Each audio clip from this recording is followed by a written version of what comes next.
Good morning, ladies and gentlemen. Welcome back to Tailosive Tech live on YouTube. Today, we're going to be a tad more reflective as we enter the fourth quarter of the year. We don't have big events rumored or anything to going on. Best case scenario, we get a site refresh in a couple weeks. So I thought this might be a decent opportunity um, to see as more and more people are starting to question these iPhone 15 upgrades, and some people are like, should I wait till next year? Can I hold off? Can I keep the current phone I have? Because there's already some iPhone 16 rumors coming around. Haven't done a video on it yet, for the record. We still haven't done a iPhone 16 rumor video, but there's probably one coming in the not too distant future because while yes, it is a year away and we're not that close to the launch or anything, I do think that it makes a lot of sense for people to know, okay, is this the year I want to pull the trigger and make the upgrade? Or should I wait? Should I hold out one more year? Like, what's around the corner? What's on the horizon? What could I get if I wait one more generation? But in that same spirit, I wanted to see, okay, if we're talking about what's potentially rumored to come out on the iPhone 16, how accurate are these leaks and rumors about a year in advance? So actually, I was scrolling through my old videos, and this was the oldest one I could find on the iPhone 15. It was uploaded September 28th, and it was just basically asking the same question: is the iPhone 15 worth waiting for? Um, but I thought while we're letting people get notified for the stream, hey everybody, um, title says iPhone 15. Yeah, that's intentional. The first iPhone 15 rumors is what we're reacting to today. The first needs will probably be a different video. Michael Lazito said the 16 Ultra will come out next year. Hopefully, but I guess back here, if you look at some of these comments, people were still expecting the Ultra to come out with the 15 line, and that didn't happen. Rack Ham Levert said that I don't know how easy it is for you guys to see this, but he said, coming from a 13 Pro Max, I'll upgrade to the 15 Pro Max if they bring USB-C, astrophotography mode, periscope zoom, and a slightly better battery. If not, then I'll wait till next year. Well, we did get one of those things. We didn't get astrophotography. We didn't really get a periscope lens. We got a tetra prism. Um, I've been doing the should I hold on to my phone? Yeah, let's do that for 5 years now. I got the iPhone 10 in 2017. It was such a big change from previous iPhones. Love it, but it's time for an upgrade. And the 14 Pro Max is the perfect change. The new camera is it for me. So he upgraded last year, and he hopefully is still happy with that. For me, there's not much they can do on the hardware side. I'm coming from an iPhone 8, so when Apple axes the A11, I'll upgrade to a 120 hertz iPhone. Might be a regular size or plus. Haven't decided. Interesting. Size really does matter. If they make Ultra with 6.8 or 6.9 inches, that would be interesting. So that didn't end up happening, but again, it's rumored for next year. Um, but anyway, now that we've got some more people in the stream, the 15 Pro Max bezels, they are pretty noticeable versus 13 Pro Max, but nothing functionally different. Oh yeah, I think the side bezels are honestly one of the more noticeable changes year over year, but does it, I mean, a lot of people put a case and eat into that bezel thickness anyway, so anywho, I'm skipping the skit because that's probably what most of you do anyway, and we just want to get to the meat of the rumors. So now we can go back a year later and see what was right and what was wrong. And hopefully it's somewhat interesting. Here, let me close the background stuff. The bit rate is kind of all over the place. Sorry, that's T-Mobile's fault. Um, all right, without further ado, I'll adjust the volume here. Let's see how we did a year later. I know it probably does feel very premature to Ooh, already be talking about the iPhone 15, but like I mentioned in the I need a skit, yeah, shade. like it is a genuine question a lot of people are wondering. And honestly, it's coming up a lot when people are thinking to themselves, do I want to upgrade this year? Or is there something big I could get with the iPhone 15 series? And the truth is, when it's this far in advance, no one knows what the iPhone 15 is going to have. Even Apple doesn't know because there's still a lot of I know. development going on. So don't trust any leaker that says that this is the iPhone 15 design, or this is totally what it's going to look like, because these leaks far in advance are usually Future never true, though. very specific, but there are little tech specs and little clues that tend to end up being accurate even 12 months in advance. But you got to take everything with a gigantic grain of salt. But yes, Ming-Chi Kuo has alluded to the idea that Apple is testing USB-C iPhones for next year. I also just think it would make a lot of sense for Apple from a marketing perspective. It is much easier to upsell people on a USB-C iPhone. You can brag about faster data transfer speeds, especially with ProRes and 1 terabyte iPhones. It would make a lot of sense to bring USB-C or Thunderbolt to the iPhone. You can brag about faster charging speeds. You can brag about a wider selection of accessories it's compatible with. And if you go portless, you just have the giant amount of e-waste created by all lightning cables, whereas you can easily convert any lightning cable into a USB-C cable. You can't convert any lightning cable easily into a MagSafe puck. It's just not that simple with the inefficiencies of wireless charging. And also, the portless argument is not going to hold up too well when there are many large demographics out there that are beginning to decide whether or not they want to enforce USB-C as a required standard for smartphones. And this has only grown as time has gone on. The EU is talking about doing it and enforcing it in around 2024. So next year is probably when Apple would want to start launching USB-C iPhones. Brazil is also looking at passing legislation about this, as is India. And these are not small demographics. These are not countries that Apple wants to be banned from selling new iPhones from, which is why, again, nothing is confirmed. Something could change. Apple could pull a stupid, but there's a lot of reason to believe that USB-C might come to the entire iPhone 15 lineup, especially if it's from governmental pressure. That means that there's no real reason that you would put USB-C on the Pro iPhones but leave Lightning on the regular iPhones. No, if those laws end up getting passed, which it sounds like a lot of them are, you want USB-C on all iPhones as quickly as possible. Otherwise, you're going to be banned from selling hardware in that country. So I'm saying there's a growing likelihood of USB-C coming to the iPhone 15 lineup, but I wouldn't say at this point anything is 100% for sure. Mark Gurman has also discussed a lot about Apple moving towards bringing the Ultra terminology to the iPhone 15 lineup, but no one really wants to extrapolate on what Ultra in the iPhone line really means. Does that mean adding a crown guard and titanium chassis to the iPhone, or is that just marketing lingo to replace the Pro Max terminology? They got titanium. I don't think is a bad idea at all. Even if just what we believe is the 15 Pro Max ends up being called the 15 Ultra, that would probably get a lot more people talking about the new iPhone if they were like, oh, have you heard about the new Ultra iPhone? This one's kind of interesting. Plus, it would align a little bit with the Samsung Ultra terminology, because this is another rumor, and again, it is still a rumor for the iPhone 15 line, that Apple's been in talks with suppliers for a long time to adopt a periscope lens on the iPhone. But you notice with like the a Galaxy half-truth. phones, they don't put the periscope lenses on the smaller models. Because the periscope lens takes up a lot of horizontal space in a smartphone, and Apple is thinking about adding that, which basically just means a very far optical zoom, whether it's a 10x or a 20x zoom. It's something that zooms a lot more than the 3x we're currently getting on our iPhones, but it may not be so easy to stuff that periscope lens into the smaller 6.1-inch iPhone. So if we are returning to having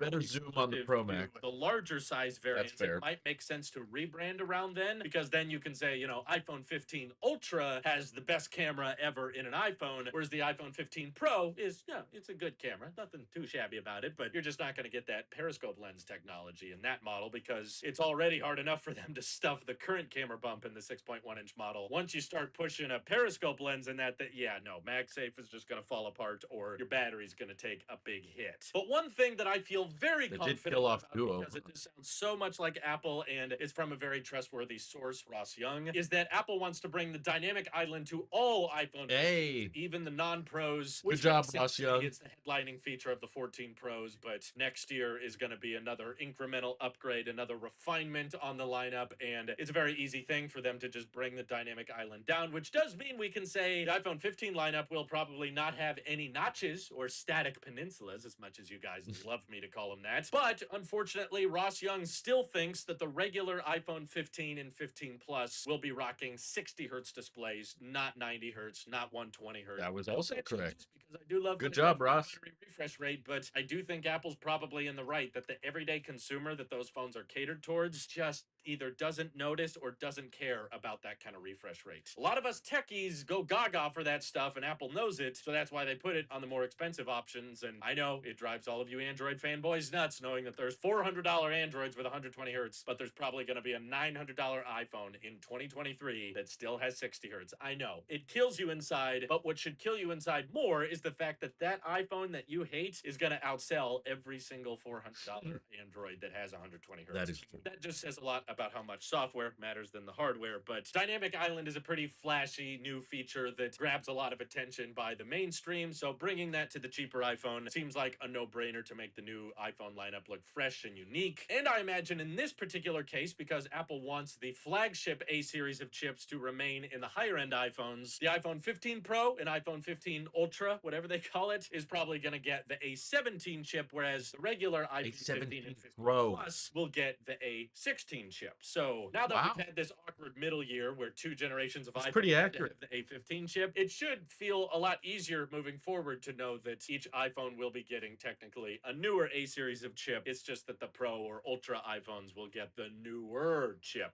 But yeah, this would mean iPhone 14 to 15 does get a chip upgrade, but ultimately A16 isn't crazy fast anyway. But at least the number's higher, right? That's all we care about in the end. And a lot of you may be wondering, like, well, Drew, if the 14 Plus is not selling that well, why doesn't Apple release an iPhone 15 mini, right? Because the mini may be selling better than the Plus was. That would be my dream iPhone. At the extreme volume they expected. I would have kept it if it was a mini. You guys, that changing sizes in the lineup is usually a pretty big deal for Apple, and they typically like to give some time for new form factors in the lineup. Like we had the iPhone 10R, and then we had the iPhone 11 before they updated the chassis. And even when the iPhone 12 mini launched, there were lots of reports about the 12 mini not selling too well, and I was hoping that over time that would change, and it really didn't. But you notice, even though the 12 mini had kind of lackluster success, they still released the 13 mini, right? They gave it another shot. They tried to redeem itself the following year. It didn't, unfortunately, change much for the sales of still the best but mini iPhone. Apple has to wait around 2 years before best they make iPhone, giant really. size changes like that between models. So even if the 14 Plus doesn't sell very well at all, which I'm personally guessing they're okay with because it's more of a decoy model to encourage you to get the Pro, even if it's a big flop, I think they will probably still have a Plus iPhone with the 15 line. Ross Young has said nothing about the mini iPhone coming back. So even if they do decide to bring back the mini, you're probably not going to see a flagship one until the iPhone 16 series. But in the meantime, hopefully we get some type of smaller SE iPhone that's more affordable. See, we're already talking 16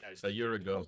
Bought out Intel's modem business years ago with their intention of making their own in-house design antennas for 5G and everything. It's still kind of up in the air on when this is going to be ready. Certain analysts are saying that it's not going to be ready until 2024, but for the longest time we were expecting it to be ready by 2023. That was the original target launch date when Apple acquired Intel's modem business. So maybe if things go better than expected, we could get Apple in-house design modems, which should just mean better efficiency, better battery life, all kinds of great I don't think that's even rumored to be ready. Control over the components on the inside, but because of the rumored delays surrounding the modem business, don't be surprised if that gets pushed to the iPhone 16 series. And I'm sure across the board, there's got to be camera upgrades. You know, the front-facing camera, the rear-facing camera, even on the regular iPhone 15s. Hopefully, this will be the year that they bring macro mode to the non-pros. I was really upset and annoyed that the iPhone 14 and 13 Plus didn't get macro mode. It would also make sense to finally bring ProRes recording to the regular iPhones as well. I don't know why they feel like they need to software lock that out of the regular iPhones. It said Pro, so they can't do it. So far about like titanium iPhones or giant changes to the camera design on the back. However,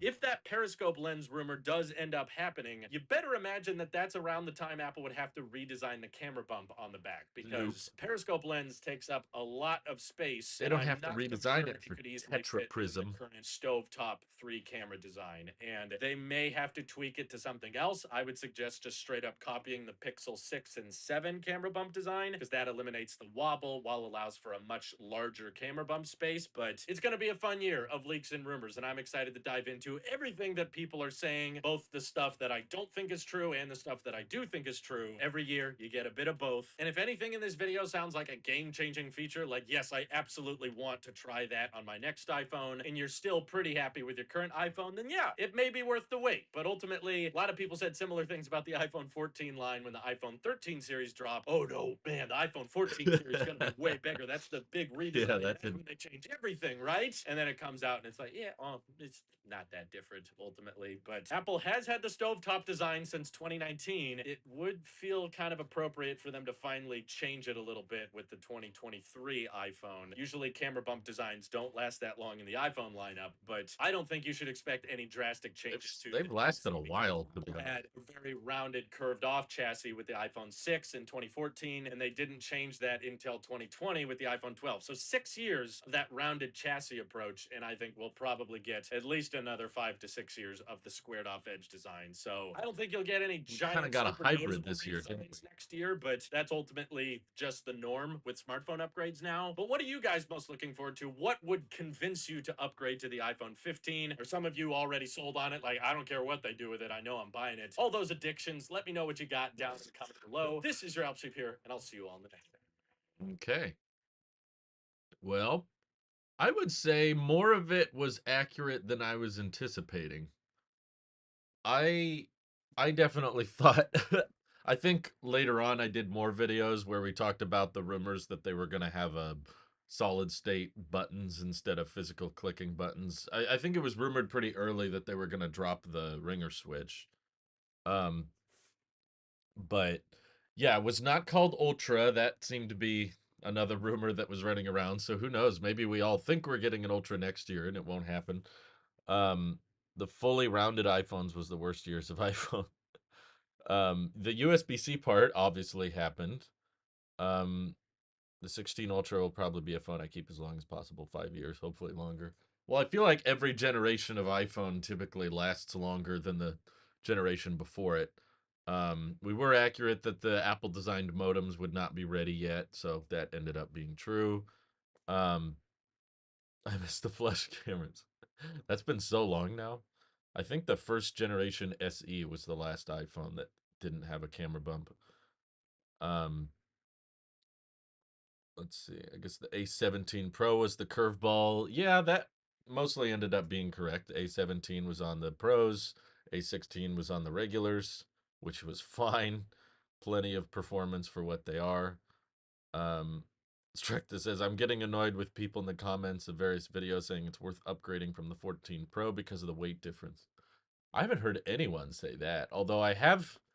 What kind of annoyed me was I think the iPhone 15 was the regular entry level iPhone 15 was a great phone. Like for so many people, it's a perfect upgrade. You get the 48 megapixel sensor, you get the rounded chassis, you still get USB C. You know, you got the up to date port.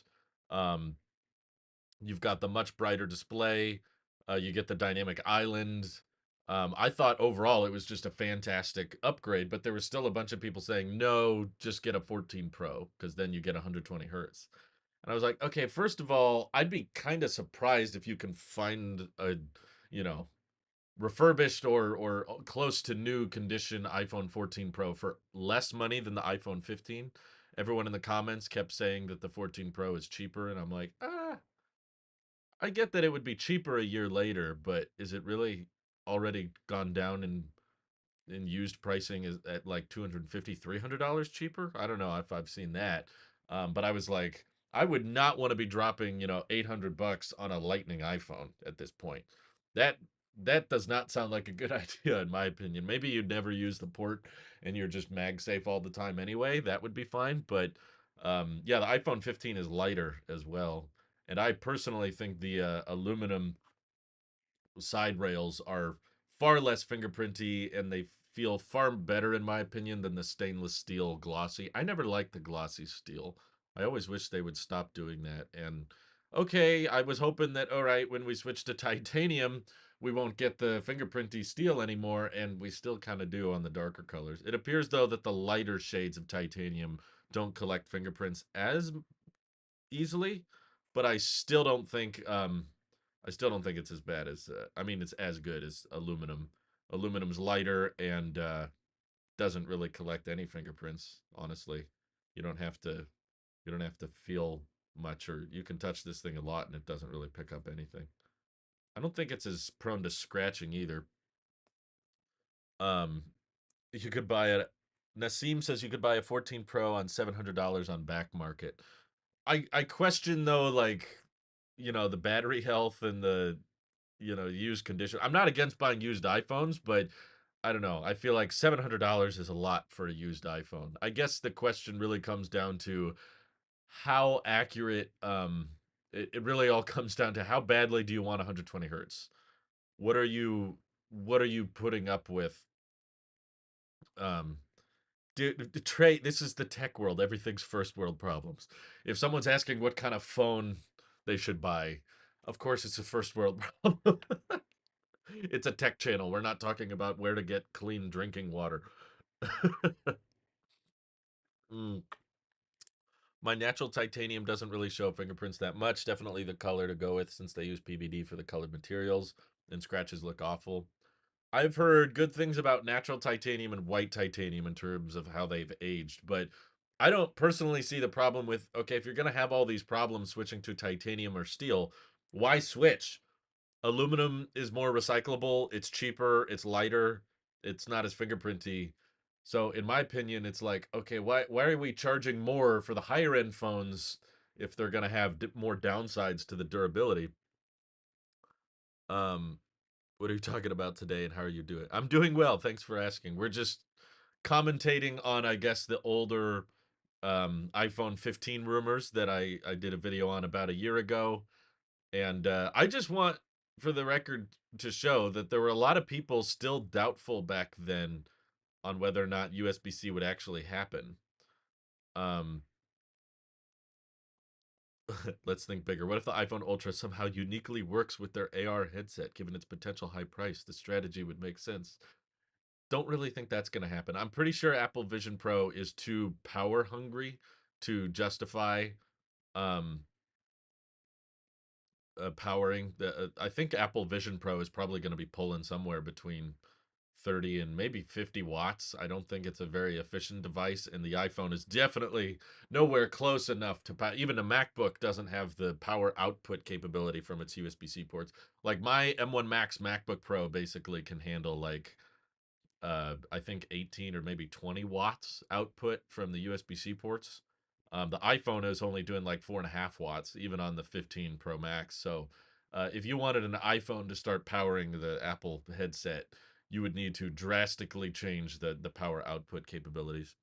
Apple could have kept Lightning for an extra year to be cheeky. They could have, but there's still some disagreements. I run into people that we can't quite agree on what the EU law means. As far as I can tell, the EU law is referring to new iPhones, which in my opinion means like new iPhones that are coming into the country, as in iPhones that are being sold from distributors, like from Apple, from Samsung, from Google. The way I understood the law is that new iPhones sold after December 26th of 2024 have to be Type C. Some people say no, that means just new iPhones that are registered in the EU database. They're referring to like if a new iPhone comes out, which means that something like the iPhone 14 that is still Lightning can still be sold because Apple technically released it, in 2022 and it continued because it's not a new iPhone, it doesn't have to be sold. So I argue with people on how the bill is worded, and I guess how I think it's explained. But personally, regardless of how it's explained, I think it would make the most amount of sense for Apple to accelerate the transition to Type C to avoid customer confusion. Like if you are accepting and you are in the belief that Lightning is no longer going to be the port used and you want to have one port for everything, in my head, it would make the most amount of sense to switch to Type C across the board as quickly as possible, just to avoid customer confusion and to just get it over with. Like, okay, Apple's already accepted the terms. A lot of people back then, I remember Marquez in particular was making a video that was like, I don't think Apple's actually going to make a USB-C iPhone. I think they're going to go portless and they're going to try to find a way. I think Max Tech as well was making content on how he thinks Qi 2 is going to let Apple bypass the EU law because there's some other charging standard, which I don't understand that logic at all because Qi 1 was already a wireless charging standard that's been on the iPhone since the 8 and the 10. and that's available on other phones. So the EU law did not say you had to have some kind of standard charging. The EU was just saying you had to have USB-C. That was very specific. Do I ever see Thunderbolt coming to the iPhone? I think so. I was honestly kind of surprised that we didn't get it on the 15 Pros, but I think the problem is Thunderbolt, you have to come up with some kind of special exclusive new feature for, because Thunderbolt it is illogical for an iPhone if you're just talking about transferring data. Because the read and write speed, so look at it this way. The USB 3 port that they put on the 15 Pros can handle up to 10 gigabits per second, right? Well, the read and write speed of the iPhone and even your Mac, like the little NANDs on the inside that store all of your files and stuff, the read and write speed of those is usually capped between, at the high end, 6 to 7 gigabits per second. So even if you wanted to do what, Apple showcased with the 15 Pro Max, I want to record 4K at 60, ProRes, super high resolution video, and I'm going to record that to an external SSD, whether it's Thunderbolt or USB 3, it wouldn't really matter because the write speed of the SSDs or the NANDs that you're plugged into aren't going to go above 10 gigabits per second. So you may ask yourself then, what's the point of Thunderbolt on anything if the read and write speed is limited? Well, the main advantage of Thunderbolt is to start doing more video output capability simultaneously. So it makes a lot of sense on things like MacBooks so that you can plug it into an external monitor, and that external monitor can have additional USB ports in it so you can plug in more accessories. And with the studio display, you've got speakers built in there, you got a webcam built in there. So you can transfer files and output at like a 5K or 6K resolution and be maxing out the read and write speed of your SSDs. So basically, what I was hopeful for, because Ming Chi Kuo did talk about it in here, um, where was it at some point in the video? There was talk of, yeah, even back in 2022, there was discussion that the iPhone 15 Ultra could get a Thunderbolt port. And my excitement surrounding that, and the reason I was kind of disappointed by the 15 Pros was, okay, if they're doing Thunderbolt, it means there's some other feature. It's kind of cool that the iPhone, when you plug it into a computer or you're transferring files on it, it goes a little faster now. But that was not what I was particularly excited by, because for me, most files that I'm transferring between my phones aren't that big. Even AirDrop is relatively quick for large video files for me.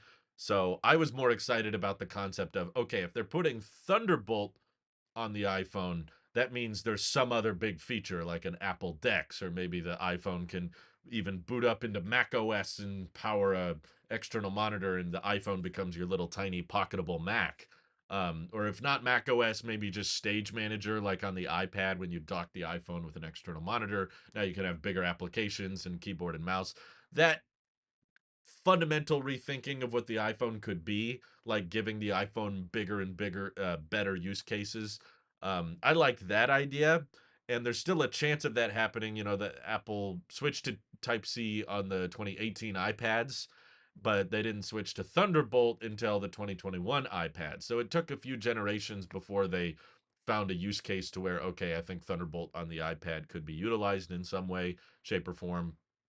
So I think they'll eventually get there, but yeah, if they don't have some big software redesign for it, then it doesn't make much sense, I guess. Um, as a port, I like the Lightning much better than USB-C. It was more robust, less dust, and less likely to scratch. I don't see how it's less likely to scratch personally, but personally, I just think that USB-C can do more, and Apple was not shying away from that. It's got faster data transfer speeds. It's bilateral instead of just reversible. Lightning was not bilateral, which meant basically, there's a reason there was no Lightning to Lightning cables. If you're wondering why Lightning was thinner than USB-C, it's because it doesn't do as much. Um, that cute, yeah, the YouTuber I'm reacting to might copyright strike me. That's a good point. I'm sorry. Have I tried out cinematic mode on the iPhone 15? I'd love to see how much better cinematic mode has become over the years. I haven't, but honestly, it's too artificial in my opinion. From what I can tell, iPhone 15 doesn't have any substantially different cinematic mode. The only thing that's really changed between the 13 and the 15 in terms of cameras is just, I mean, the megapixels higher, but when you're recording a video, it's harder to tell that difference because of the resolutions being capped at 4K. Um, cinematic mode just has this kind of natural artificial blur look to it. And when I tried back when it came out, I was like, let me record some videos with cinematic mode, and everybody could tell right away. When I recorded my videos with the normal video mode that was not cinematic, most people didn't notice. Some people noticed, hey, this looks like it was recorded on an iPhone instead of your Blackmagic. But when I did cinematic mode, everyone's like, oh my God, this is so distracting. Um, so it was cool when it first came out, but the more I used it, the more, plus it has to like convert it when you airdrop it to a Mac because it loses all that data. It gets a little annoying. Can you please tell us if it's worth the money for 15 Pro or is it too messed up? I've been saying for years now, I feel like, should I keep answering this question or should I just give up on it? But what I've been saying for years is worth is subjective. $1,000 means very different things depending on your income, your financial situation. But my, I don't think there's a true answer to that question because if you make $300,000 a year, sure, $1,000 is a drop in the bucket. You want to have a nice phone with good features. Of course, the 15 Pro is worth it. But if you're making far less money, maybe you're making 40 grand a year, 50 grand a year, maybe you've got student loans, or maybe you're in debt, or maybe you're trying to save up for a house or something, then absolutely not. It's totally not worth it. And the regular 15 isn't worth it either. You should probably be buying used phones and trying to make your old phone last as long as possible. So I don't really think there's a true good answer to that question, but my go-to response for people who are constantly asking me, should I upgrade to this? Is this worth it? Is that worth it? My question is you should not my suggestion that I included in my iPhone 15 review is it's the wrong question. Basically, if you're asking yourself if the new iPhone is worth it, you're already wrong. First of all, no, but secondly, the question you should be asking is how bad is your current phone? I don't think you should base your upgrade on how good is the new phone. You should base your upgrade on how bad is my current phone. Is your current phone so old and so bad that it's not able to get through the day anymore? Are there, work use cases that come up where you're like, oh crap, I wasn't able to contact so and so because my phone died, or I can't use such and such application because it's so old and it doesn't run the latest iOS anymore? Is there some feature that you can really utilize for your work or your livelihood or whatever you're doing that you're like, I need this and my old phone can't do it anymore? That's when the discussion can be opened up. Okay, what iPhone is worth it to you? Is it specifically that feature? Like for me, I was perfectly happy and content using my iPhone 10, but the use case that helps me in my job a lot was subject lift. And of course, with my channel reviewing latest iOS features, and it was becoming more and more clear that the iPhone 10 was not going to be getting iOS 17, and that subject lift, which I use a lot for my job and my making video thumbnails and making concept artwork for my videos and stuff. I was like, okay, the iPhone 10 doesn't get subject lift, and that seems to keep coming up. That's kind of an important feature to me. So just because I wanted subject lift didn't mean I had to run out and buy an iPhone 14 Pro Max 1 TB or a 15 Pro Max 1 TB. I just looked at, okay, what options are there in the used market? What can I get that is cheap, that brings those features that I care about? So, temporarily switched to the SE2, which was a very cheap iPhone that had subject lift and could run iOS 17. So that's what I switched to. Um, so it all just depends on what you value. But personally, like I loved the iPhone 15. I pretty much had nothing but good things to say about it. There was almost nothing I could think of that I was like, this phone should have this, because I'm like, I mean, yeah, it doesn't have 120 hertz, but that's what the pros are for. That's a pro feature, in my opinion. Everyday consumers aren't going to notice or care about that type of thing. 60 hertz on an iPhone with an A16 chip also definitely feels super smooth and super responsive. So I don't look at that as like this should be on the standard, because this already got so many pro features simultaneously. It's got the OLED display. It's got the 2000 nits peak brightness. It's got the 48 megapixel sensor. It's got USB-C. It's got the rounded edges. It's got the frosted glass back. It's got an A16 chip. There's so many pro features this thing already has, to the point that I'm like, yeah, of course you could ask like, well, they should bring titanium and they should bring a tetra prism and they should bring USB 3. It's like, okay, do you think there should be a pro iPhone, or are you actually asking for 120 hertz on an iPhone 15, or are you just saying that the Pro iPhones should be cheaper? Because a lot of the time, that's what people think. I think they really want. It's like, okay, if you provide there, if you're suggesting that there should be next to zero feature differences between the entry level iPhone and the Pro iPhone, then obviously the entry level iPhones would kill off the Pros and Apple would make less money. I think you might just want cheaper Apple products. um, let's see. People are very about battery health percentage when making offers, wondering if spending the extra $100 will increase the value.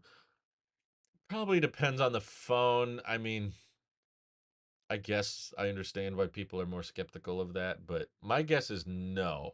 I mean, I haven't had much experience with I've never replaced the battery in my phone simply so I could get a better resale value. But my guess is I don't think replacing the battery so that it's at 100% health would result in a $100 increase in the resale value. Personally, I could be wrong, but um, let's see. Knowing join the animation you have covers up your audio. It does. That's weird. I have a 14 Pro Max with 86% battery capacity. It scratches on stainless steel. Do I use Apple Care to try and get a new phone for $99 or sell it as at a wait, what? Try to get a new phone for $99. Oh, a whole new phone?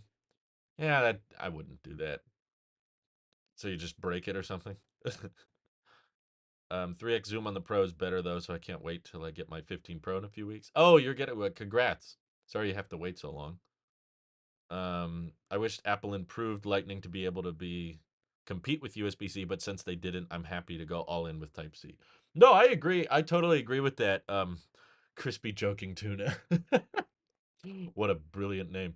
No, absolutely. If Apple had tried to improve on Lightning, then there would have been a better debate to be had between Lightning versus USB-C. And I'd be willing to say, like, I'd be willing to argue in favor of Lightning a little bit more. But that was my bigger frustration wasn't so much with the Lightning connector itself. It was that USB-C was great in improving and getting better and better each year, and Lightning was not. Apple even came up with a better version of Lightning that they put on the 2017 iPads, but they never brought it to the iPhone. Even the 2022 iPhones that cost $1,600 didn't have as good a Lightning port as the $800 iPad that came out in 2017. Like, that was just ridiculous. It was like, okay, you could be improving Lightning and you're not. To me, that was just evidence that there was probably this debate going on at Apple. Just like how there's a debate in the tech community, I bet the engineers were still arguing about this internally. I predict that there were likely some people at Apple that wanted to keep Lightning and improve it, and there were some Apple employees that wanted to switch to USB-C because clearly it has all kinds of advantages that now Apple's talking about.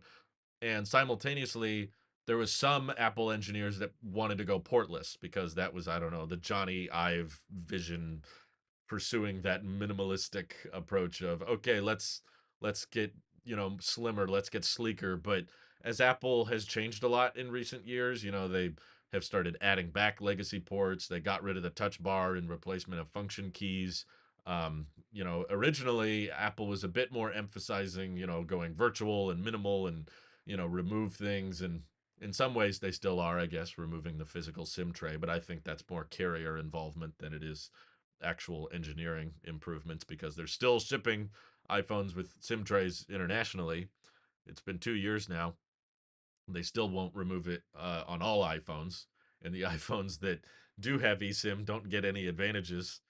From what I can tell, I would feel differently if they were like, okay, the eSIM iPhones get better battery life, but that's not what happened. So now Johnny Ive is gone. Now Apple seems to have a bigger emphasis on functionality and practicality. Right now, as we're getting more into iPhone 16 rumor season, there's actually leaks that they're going to potentially add another button to the iPhone. We're going to eventually go back to Blackberries here if we're not careful. But yeah, they replaced the ringer switch with the action button. And now there's rumors that with the higher end iPhone 16s, whether they're the Pros or the Ultras, whatever, they're going to have a capacitive capture button that would specifically just be used as a camera action button. And then your regular, I mean, sorry, not camera action, but just one button that's just for activating the camera and then taking pictures. Maybe that changes the volume buttons into zoom buttons or something. Um, but Yeah, like there's already just a revival, and originally the iPad was all virtual, but then over time they started upselling it with, oh, you should get a keyboard case, or oh, now there's a keyboard and a mouse. And there's more tactile push with Apple these days, which is why there's not a ton of advantages to going portless, but there's a ton of disadvantages to going portless, which is why Apple was probably debating internally what to do with the port, and they couldn't make up their mind. And because there wasn't a clear, definitive solution, should we stick with Lightning? Should we switch to Type C? Should we go portless? They just did nothing. Tim Cook probably walked in on all the iPhone engineers and was like, "Okay, what have you decided?" And they're like, "Well, they're all still arguing about what to do. There's no like unanimous decision on what we should do." Um, so Tim Cook goes, "Okay, well, if you guys can't make up your mind, let's do nothing." That's my guess, is that because they couldn't make up their mind, they just decided to keep Lightning around, don't upgrade it, don't change it. Like they don't. That's the only reason that makes sense in my head, is because um, if you were thinking about going portless, if there was a chance of the iPhone going portless in a year or two, you wouldn't want to improve the Lightning port. You wouldn't want to start advertising, hey, the Lightning connectors got faster now or supports power output than it didn't before. If you started improving on the Lightning port, that would look bad if the following year you removed it. So I think my prediction is that they were debating removing it, so that's why they decided to keep it the same. Let's not talk much about Lightning. Let's not brag about Lightning. If people ask us to switch to Type C, we can argue that that creates e-waste. But essentially, because Apple couldn't make up their mind, they had to wait for the EU to decide for them. So the European Union and India and Brazil, as we see in this video, and Saudi Arabia. There were all these places that all started mandating a connector anyway. So basically, from what I can tell, Apple didn't really have a choice. Um, they essentially required Apple to switch to Type C, and the EU made their, and India and all these other places made the decision for them. Um, but I think that's funny, honestly, because it means that if it weren't for the European Union, if it weren't for these governments mandating a law, uh, the iPhone 15 would have been even less exciting. In my opinion, USB-C is the biggest change. Like that's the biggest upgrade, and that could have not happened if it weren't for the EU. If it weren't for governmental pressure, we either would have got a portless iPhone or a Lightning iPhone, and I don't think portless would have been better. Um, what was the iPad improvement? What are you talking about? iPads don't improve, they run iPad OS. You passed other laws that state all phones to have user replaceable batteries by 2027. Yes, but that's a very vague headline. If you read into the bill, it's not actually, in my opinion, as big a deal as people are making it out to be, because iPhones technically already have user replaceable batteries. The law is more about having access to standardized non proprietary screws and using less materials. What is it called? Battery pull tabs. You can still require screws, and it can still have glass and stuff. It did a lot of the a problem with that headline that got pushed everywhere by the media. Apple EU says all iPhones have to have swappable batteries. That doesn't mean it has to have a back that you can remove with your fingernail and just pull out like the old days. You can still have a pretty soldered in, pretty hard to reach battery, as long as the parts and materials to stick the battery inside the phone are easy and cheap to replace. So, in my opinion, if you read into what the bill specifically is requesting, um, it means you can open it with a screwdriver instead of a heat gun, right? So, in my opinion, it's not as massive as people think it is, but I think Apple will find a way to keep the iPhone looking premium and nice and feel luxurious while also making the battery easy to swap out. It feels like every year they change a little bit more with the glass backs to make them slightly easier to repair or cheaper to repair. iPhone 14 was better than the 13, and the 15 they've now said, I think even with out of warranty screen replacements, the price fell a lot. Like I think it was something like the 14 Pro glass back replacement was like out of warranty, it was like $400 or something, and then the iPhone 15 back glass replacement was like $200. So every year it feels like it gets a little bit more repairable. It's probably never going to please the right to repair people because they always have, you know, these like, well, I should be able to replace the whole thing with just my fingers, and there should not be any screws. And it's like, okay, there's compromises with certain repairability, so every generation they'll probably change it a little bit more, a little bit better this, a little bit better that, but it could result in the battery capacities not being as big as they could have been, if they just have to purely be held together with screws instead of adhesives. Why have a glass back at all? Wireless charging.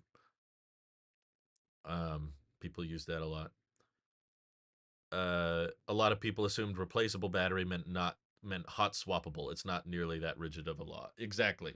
Which is why I don't talk about it as much as other people do. I guess some people personally, I don't think the EU has gotten um in regards to hardware, I should say, I haven't seen the EU mandate any too crazy of a law. Um Software wise, when it comes to like forcing sideloading on the iPhone, eh, I debate whether or not that's necessary, but it's their country. They can, they're the ones running it, I guess. So it's not really up to me. A lot of people, I think it's funny when they're like, "See, this is what happens if we allow the EU to get away." I'm like, "What am I gonna do? I can't tell I could have done an attack piece on the EU every day for the past 3 years, and they still would have done whatever they wanted. I don't pay taxes there. I've never been to Europe. So people somehow accusing us of like, oh, well, if you say that it's good for the EU to force USB-C on the iPhone, that gives them more power. It's like, no, they're gonna do what they want. We're just we're just watching. We're just the bystanders in America, and I'm going to praise the EU when they make a good decision, and I will criticize them when they make a bad one. And I'm benefiting because I wanted USB-C on the iPhone. I thought that was a good idea, and they should have it. And personally, I wish Apple would have came to that decision without the EU mandating it. In my ideal world, there wouldn't need to be a mandate because the companies should have just come to this conclusion on their own. Um, have I ever had any iPhone 15 heat issues and you plan on testing the pros at all? Yeah, I'll probably test the pros later. It's just that they don't have all their features yet. I want to try out the spatial video thing, but if I would have reviewed a 15 Pro at launch, I wouldn't have been able to test that out. So I'm waiting until the 15s get all their features, and then I'll probably review a 15 Pro. And if I wait till the holiday return window, I can keep it for a lot longer, so I can provide a more long-term review process instead of just like a 2 week or 1 week process. If you watched my iPhone 15 review, you know the answer to that, Hitman, but no, I'm not keeping the 15. iMessage and FaceTime is one of Apple's biggest strangleholds on the market. Eh, I don't know. I think a lot of people who use iPhones and use iMessage just use it because it's the default messaging app. And I think they use it because they don't like switching ecosystems. They don't like having to learn new things. They just want to use what they already know and they're comfortable with that. So personally, I don't think opening up iMessage and having iMessage on Android, there might be some people that are willing to change, but I don't think it would be the masses. Like the people I know that buy iPhones and use them for years and years, they just use them because that's what they know and what's they're comfortable with. Like they literally, I kid you not, a lot of people might continue to buy an iPhone simply because they know their Apple ID password. And they if they switch to an Android, they're going to have to remember some other password. It's like, oh crap, what's my Gmail? Or now Samsung wants me to have an account. Now OnePlus wants me to have an account. Now nothing wants me to have a separate account for them. And people don't want to remember different passwords. And they know that when they switch from an iPhone to a newer iPhone, they can transfer all their apps over. I had a friend that I was just talking to last night actually about this. She had an iPhone 6S, and of course, it wasn't getting software support and it was getting older, and there were some apps that she wanted to work that weren't working anymore. And she was like, you know what? I'm ready to upgrade. And she found a real good deal on an iPhone SE2 for super cheap, and the main reason she wanted that one was because it was super familiar to her. You know, she had been using the iPhone 6S since it was new, basically. I think she bought it when it just came out, which was 2015. So it had been, 6, 7, 8 years or whatever since she got that phone. And she just didn't want to have to relearn, like, I don't want Face ID, I don't want gesture control. And again, she wasn't interested in spending a ton of money on a new phone. She was like, I don't need to spend a lot of money. I don't need my phone to do anything crazy. I just want a newer chip so it can run the latest software support. But everything else about it, I want it to be as similar as possible as my last phone because that's what I'm comfortable with. That's what I'm used to. So if I told that friend, who I think is a very, typical iPhone user, just comfortable with what they have, they don't watch tech videos, they don't care about the nanometer, the architectures, the megapixels. They just need a phone that works. She's not going to go consider switching to Android because of some better display or something, and she's going to have to totally relearn all the commands and the passwords and the setups and the navigations. So there's probably some people in the tech community that would like consider switching to an Android if they could keep their iMessage bubbles, but I don't think the masses would change, honestly. I think even if iMessage was on Android, a lot of people would still go out and buy the latest iPhone every year. Um, I have not given my iPhone 15 to someone. I'm asking around right now to figure out if anybody needs it. But I'm not keeping it. I've decided on that. My iPhone 11 is comfortable. My SIM is still just just so we have proof here. My my SIM is still in the iPhone 11, and this is the phone I take with me everywhere I go. This is the phone I'm used to, and it's still a great phone, to be honest with you. You can find these now for sub $300 used, cheaper than the SE2. Sorry, cheaper than the SE3 for sure. Um, I still prefer the feel of the rounded chassis as well. I think that feels better than the squared off. Even the 15 does feel better than the 14 and the 13 and the 12, but it's still not quite as a soft touch as this design is. Although I do prefer the frosted glass here. This is gorgeous. How about that masking though? Check out that presenter overlay. Look how good a job it does masking out the iPhone in front of the screen capture behind me. Isn't that cool? Dovanus, thank you for 10 months of support. Will sideloading ever come to the iPhone, you think? I think it has to. The EU is winning so far. Pretty much everything they've proposed to Apple has been passed. So, yeah, but the difference with software is that's a much easier thing to geolock. So, it's very possible and in my opinion extremely likely that Apple will allow sideloading in the European Union but might not allow it in the US because software is very easy to just turn into a region-based thing. There's already a lot of debate right now on the what is it? The EU requires this little pop-up in those countries where the first time you start MagSafe, the first time you plug in MagSafe to an iPhone, not plug in, sorry. The first time you charge an iPhone inductively, basically, there's a little pop-up that says wireless charging uses more energy than wired charging. It doesn't do that in the US, but it does do that in the EU. So there's already a small example, but I think foreshadowing what's to come. Here's something that happens where the EU requires a software feature, but Apple doesn't bring it to the US because different code for different, there's already different languages and different laws they have to abide by for those different countries and different software packages for different nations because like features like the Apple Card are here in the US, so we have the option for that in the Wallet app and they're not an option in other countries. So if you're in another country that option doesn't pop up. So it's fairly simple, but yes, I do think sideloading is coming. I think either end of 24 or 2025, I believe that law is already passed. Would I rather use daily an iPhone with a Lucid or an Android with a Tesla? No, I would much rather have an Android with a Tesla. The Lucids look horrible to me. I've watched so many people review Lucids and they all come to the same conclusions. And having a vehicle with knacks is a must for me. iPhones are cool, but I could get by with an Android. I've done it. I still have an Android. I don't have an iPad anymore, but I do have an Android phone. And Androids are fine, honestly. I don't hate Android. I just think iOS is better. But honestly, like they're very customizable. There's a lot of options. You get access to a lot of great hardware for cheaper on Android. You it comes at the cost of the Play Store not being as rich or as optimized as the iOS App Store, and the ecosystem support isn't as good with Android. You don't have as many handoff features and continuity camera features. But I did a video earlier this year, I think, on how to get Android phones to play nice with Mac OS. And I could get by. It's not like the hardware, in my opinion, is good enough to justify leaving iOS for me. But if you watch my Android reviews from the past, you know, 10 years or whatever, how many Android phones I've reviewed. I uh I usually say pretty nice things about them. I'm typically not that negative towards Android phones.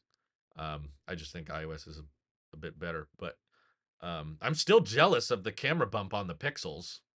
I hope you guys know how consistent I've been about that.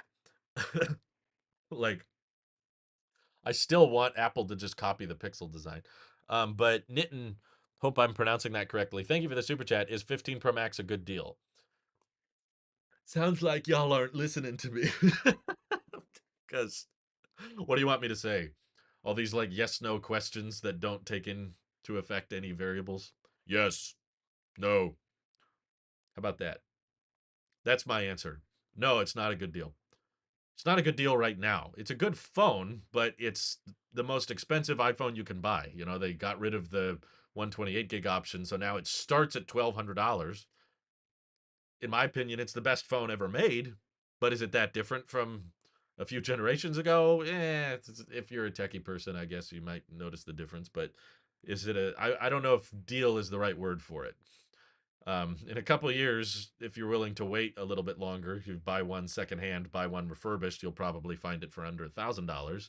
And then I could argue, yeah, it's a pretty good deal. But right now, buying it brand new when it's high in demand and there's a wait time on new orders, I can't really say that's a good deal. It's a good phone, but it'll be so much cheaper a year from now, basically. Right now, it's crazy expensive. Excited about the Pixel 8 launch tomorrow. Excited probably isn't the right word. I mean, I was excited for the iPhone launch because, I'm an Apple guy and I'm excited for the iPhone to switch to USB-C and I like a lot of the changes they brought. I pretty much know nothing about what they're changing with the Pixel 8. I literally haven't kept up with those rumors or leaks at all. And from, Google themselves actually leaking their own phones, it's not even really a leak. It's just kind of subtle marketing. Um, I don't, Nothing about the Pixel 8 sounds exciting to me. I guess I'm excited that the Pixel 7s might get cheaper, right? Um, when do I think Apple will drop wireless keyboards with USB-C? Probably whenever the next iMac gets refreshed, which there's been a lot of rumors that there's a M3 chip coming to the iMac. That might even happen this month. There's been a lot of talk about an M3 chip debuting. Probably won't get its own keynote. I think it will probably just be something we wake up one morning to. One morning we'll wake up and see the headlines from Apple Newsroom post that says, Apple's most colorful Mac now powered by M3. Because the MacBook Airs just got updated not too long ago, with the 15-inch option, I actually think it would make a lot of sense. Why don't I just pull this up here? Why don't we just go to Apple's website? So here's the awkward thing with the lineup. So let's say, according to the rumors, that the M3 chip, which is based on the 3 nanometer architecture, is ready to go and Apple's potentially ready to ship it in the fourth quarter, right? Um, well, if we look at the Mac lineup and say, okay, we've got an M3 chip, where do we put it in the lineup? Okay, the 15-inch MacBook Air is still considered new. This just came out a few months ago and it has the M2 chip. So it'd be kind of awkward and kind of weird if we've refreshed the MacBook Air again with a M3 chip when it hasn't even been that long. So our options are, maybe we keep the touch bar around again and throw it in the MacBook Pro 13-inch, but that gets kind of weird and kind of awkward fast because now the 13-inch MacBook Pro has a 3 nanometer architecture in the M3, but then the 14-inch and 16-inch MacBook Pros are still based on M2 with the M2 and Pro Max, and those will still probably be faster chips, but I don't know, 6 months to refresh, introduce a brand new MacBook Air size, and then 6 months go by and then you refresh it again. Eh, that's kind of close. And the Mac Studio is still branded with new because they put the new M2 Max and M2 Ultra chip in there. That just happened a few months ago, so it feels a little bit sudden to throw an M3 chip in there. Um, Maybe Mac Mini, but there's one Mac in this entire lineup that still doesn't have any M2 chip. Um, Ignoring that the MacBook Air 13-inch, there's too many MacBook Airs to keep track of. But the desktop space, the iMac is still rocking M1, and there's rumored to be a new iMac refresh potentially before the end of the year. So in my opinion, because the M3 chip is probably more expensive to manufacture, it's their first one of their first 3 nanometer architectures, and I believe the M3 is being manufactured with a different process than the A17 Pro. So and this is a higher margin product because it's they start at $1,300 or whatever instead of the Mac Mini, which is super cheap, $600 versus 1,300. The MacBook Air just got refreshed. The MacBook Pro is, you know, um, probably lower margin, or it's just in line with other MacBook Pros. But the iMac is kind of in its own place.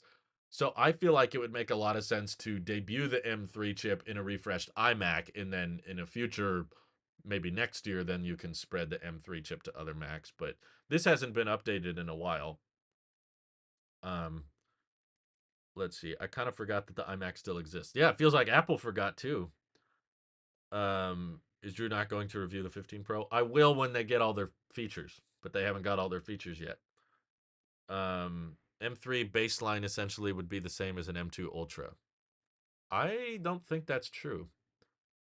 It's probably better in single core, but I don't think you could beat an M2 Ultra in multi core because that's like 24 cores and 76 GPU cores versus an M3, which is probably going to be like a 12 core CPU and maybe a four, maybe a maybe it's a 16 core CPU and like a 24 core GPU, but um, I don't think the individual cores will be on par with an M2 Ultra personally.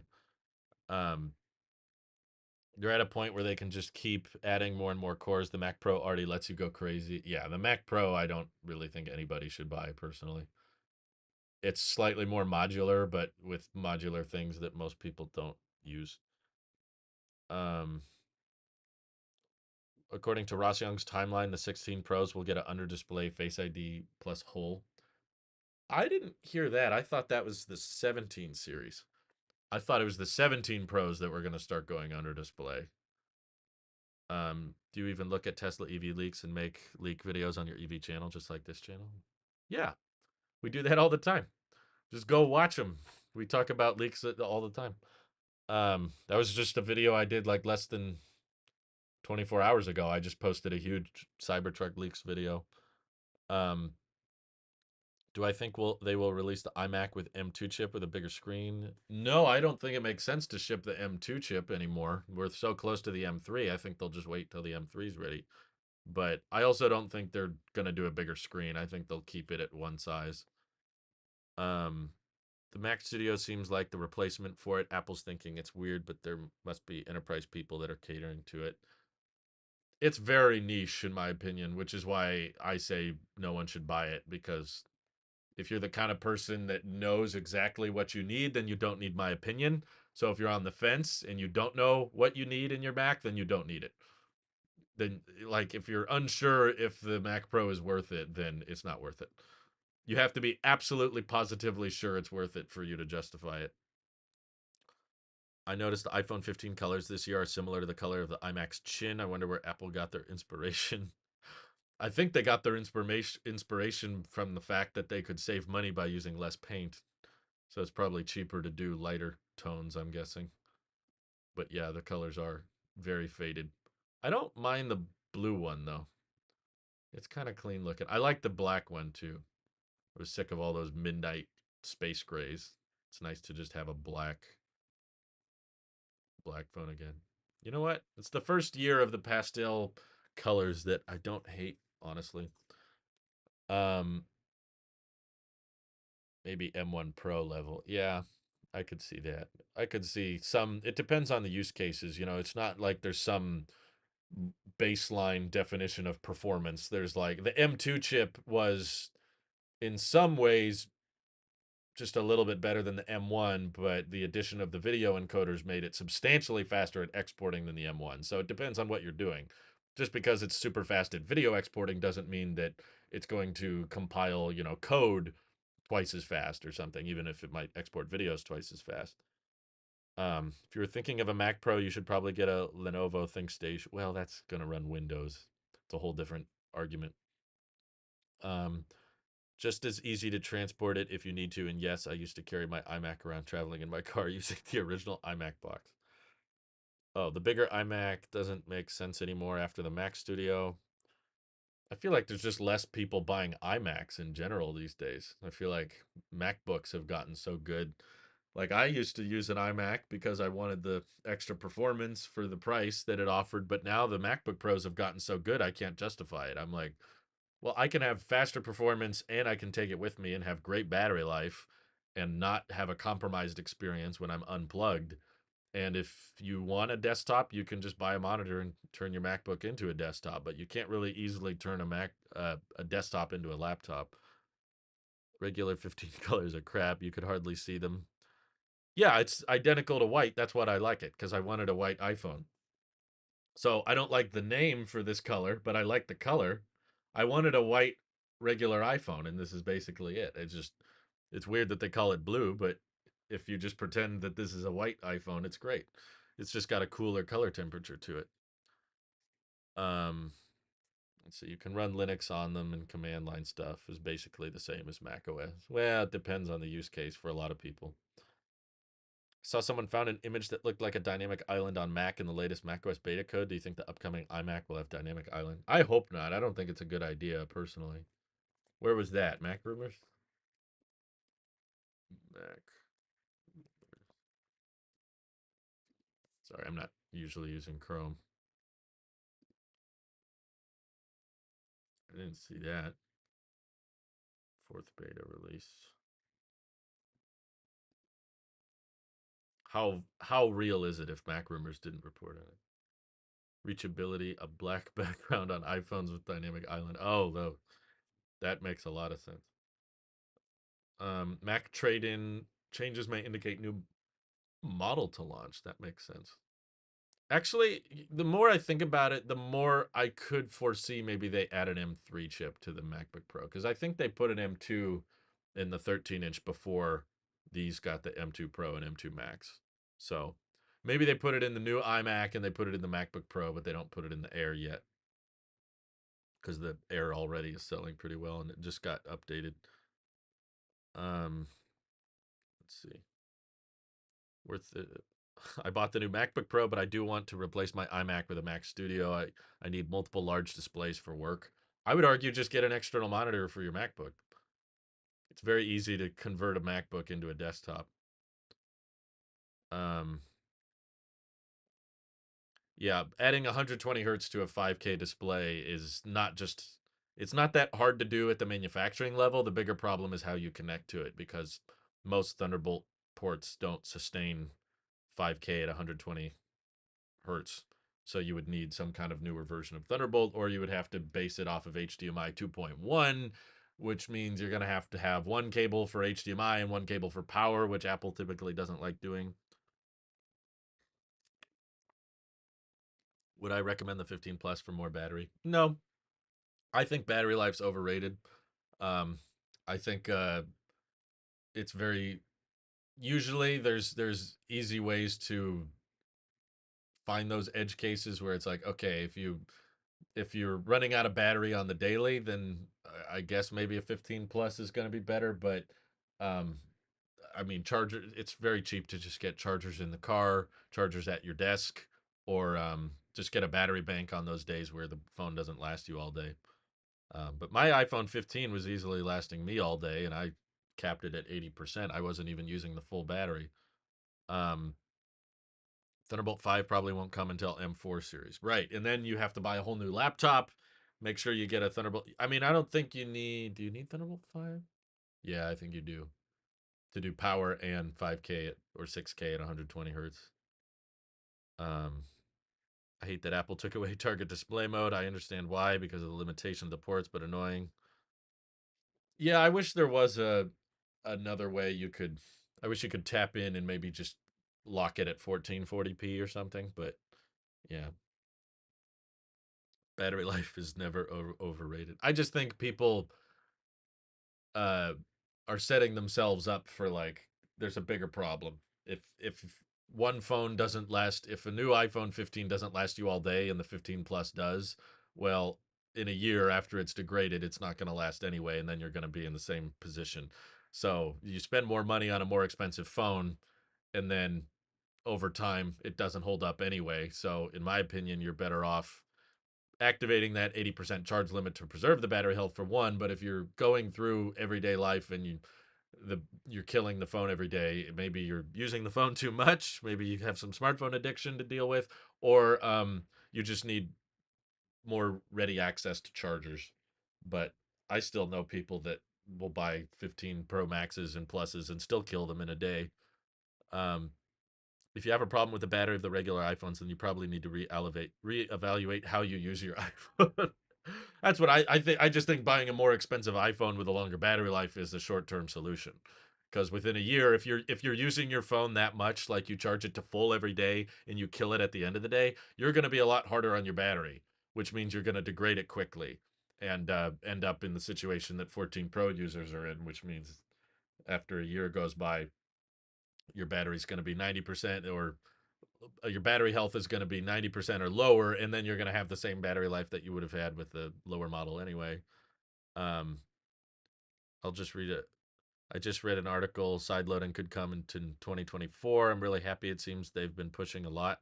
Well, if you're in the EU, you should get to take advantage of it, but I'm pretty sure Apple can software lock it to just that region. Um, let's see. Ever since Sonoma having some issues with screen size, won't enlarge unless you go to widescreen. Oh, I haven't had that. That's weird. Uh, I think the iPhone 15 is already a pretty expensive phone. Yeah, I'll go ahead and say it. I don't think the 15 Pros are worth it, at least right now. They're good phones. I just don't think you should pay full price for them. I think you should wait if possible. If your current phone is holding up okay, then just wait a little bit longer until you can find them at a cheaper price because they're not that drastically different from the regular 15s in my opinion. Um, are the regular iPhones getting screen increases too, or just the 16 Pros? Last I heard, it's just the Pros. Maybe that's changed, but as far as I can tell, let me see. iPhone 16 screen 6.9 inches. Let's read that report. 16 Pro Max, to put it in perspective. Yeah, I think it's just the Pro models, except they won't be periscope, right? 6.9 inches. That's just too big. I want charge limiters on everything too. It's just a very simple, very easy way to prolong the battery health. Um, I ordered the 15 Pro Max 1 TB, and I wanted an iPhone with 3 cameras, high storage, USB-C version. Aren't you the guy that hated USB-C? You were the guy that insisted that Lightning was better. And now you're the one paying top dollar for the first USB-C iPhone. Does an iPhone with 80% battery health essentially mean the same as the charge limiter capping the battery at 80%? I don't think so, because if you cap the battery at 80%, that just means most of the time you don't need to access the full battery. But if you need to, on one of those edge case days where you need a longer battery life, then you can turn off the charge limiter and go to full. If you know you're going to be away from a charger for a while, or you're going to use your phone in a more unnatural way, then you can access that additional 20%. Whereas if your battery health goes down to 80%, you're stuck with it. There's no choice. You've just degraded the battery health. And there's voltage limitations that come into play once the battery health starts dipping below 80%. If you start experiencing an unexpected shutdown, they can throttle the CPU, which means whatever your battery is at that point, you may start to experience more lag. Um, you're not going to get the peak performance of the chip. Whereas if you preserve your battery health and keep the charge limit at 80% for the majority of the time, and then occasionally and don't often charge it to full, then that means the battery health stays higher and your peak performance is preserved for longer. Also, if you're worried about resale value, like some people were earlier in the stream saying, like, oh, people don't want to buy or don't want to spend as much on my phone because the battery health isn't as good. Well, if you're looking at preserving resale value, then capping it at 80%. And when someone asks you, hey, what's the battery health on your phone? If you say 95% and someone who bought the phone at the same time as you did but didn't use the charge limiter says 85%, who's going to get the sale? Who's going to be able to sell the phone for the higher price, right? So I think there's all kinds of advantages to a charge limiter. It's a default op. It's turned off by default. So if you'd rather just access the full battery every day and degrade your battery faster, it's your choice. That's all I've been saying from the beginning is it should just be an option, especially because a lot of people use iPhones not even as like their daily phone, but some people use it as like a camera or an accessory for their work. Whether like for me, I'm reading the chat off of my iPhone 11, and because I'm working at my desk a lot, my phone just sits on the wireless charger and it keeps it at 100% all the time, which annoys me because I don't need it to be at 100%. When I go in my car, there's a wireless charger there that I always rest the phone on, so it's charging, and that's degrading the battery faster because of this software occlusion. What do you call it? This software feature that they didn't put on older iPhones. And for some people, if you're driving around Uber or Lyft, or you're just a taxi cab driver and you're using the phone for navigation, um, you're gonna have that phone plugged in anyway because you don't want to when you're driving and going around work. You're not going to leave the phone unplugged because, oh wait, the battery went down. Let me plug it in again. No, you're just going to dock it on some kind of charger and leave it there for hours and hours a day. So if you didn't have that charge limiter, it would be at 100% all day, degrading much, much faster.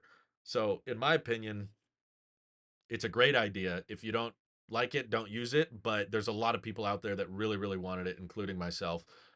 People who have access to chargers all day, and some people use iPhones just as dedicated cameras, with continuity camera and stuff, or if they're doing work with it and they just need one phone as like the designated perspective from whatever they're filming or recording. Sometimes those phones are plugged in at 100% all day, and that's just killing the battery lives much, much faster until now, hopefully, if they roll out the charge limiter to older phones. There's so many advantages to a charge limiter. I'm not totally convinced that they're not going to bring it to the older iPhones. Just unplug when it hits 100. That doesn't change it. You're still using the battery more. It's if it's left at 100% for extended periods, it's better for it to just sit at 80. That's much healthier for it. Um, I think the best for an average income earning man to buy an iPhone once every 4 to 5 years, get the most out of your iPhone, then get a new one. I would say it's probably better to do what my friends do, which has been, you know, buy a used iPhone that lasts quite a while. You save a lot of money by buying secondhand. Um, use an 18 watt to charge a MacBook. Well, MacBooks just turn off when they're plugged in. They're not even accessing the battery. And there's more optimized battery charging, but I can't. I wish I could say the same about my. If you're using an 18 watt, it's not going to charge the MacBook. um, but I had issues with my MacBook because it was plugged in for weeks at a time, and optimized battery charging would not register that, hey, this battery does not need to be at 100%. So my battery health degraded very, very quickly on my MacBook, and I was very upset. So I installed a third-party application that caps it at 80%, and the battery health stopped decreasing as quickly. Um, Basically, I haven't noticed any degradation since I capped it at 80%. Uber driver depleted iPhone battery at a faster rate. Not sure how much, but you'll be on lower power mode before you realize it. Oh, yeah. Well, navigation and travel in general, moving around tends to eat up battery life more because your phone is switching between cell towers and it's not on Wi Fi. So the modems have to be working harder. So that's why you'll notice your phone get hotter or deplete through battery faster when you're using maps and stuff, navigation. Uber driver and Instagram turned my phone into a Bunsen burner. Yeah. 80 to 100% charging is when the battery gets hottest, and sitting at 100% is when most damage is done. 80% limiter is the best if you aren't going a full day from a charger. Yeah, I agree. All tons of, I totally don't agree or subscribe to the concept that some people have out there. Well, capping it at 80% basically means you have 80% battery health anyway. No, it does not. It preserves the CPU longer. It means you don't have to replace the battery as soon. It preserves the resale value. You can access that additional battery capacity when you need it. And I'm hoping, it's I'm not going to be the one to test this because I'm not keeping the iPhone 15, but I'm hoping other people out there who do cap their iPhone 15 at 80% charge limit are able to show definitive evidence. Here's a phone that was meant, the iPhone 15 gives a lot of data now. The battery says the cycle life and it says the manufacture date. So we should hopefully be able to see here's the result of battery health with someone who didn't use the charge limiter versus someone who did. I'm excited to see those numbers, but I feel very confident as someone who understands how battery health works and how degradation works, and the fact that Apple added this. If it really didn't result in any difference, why would Apple add it?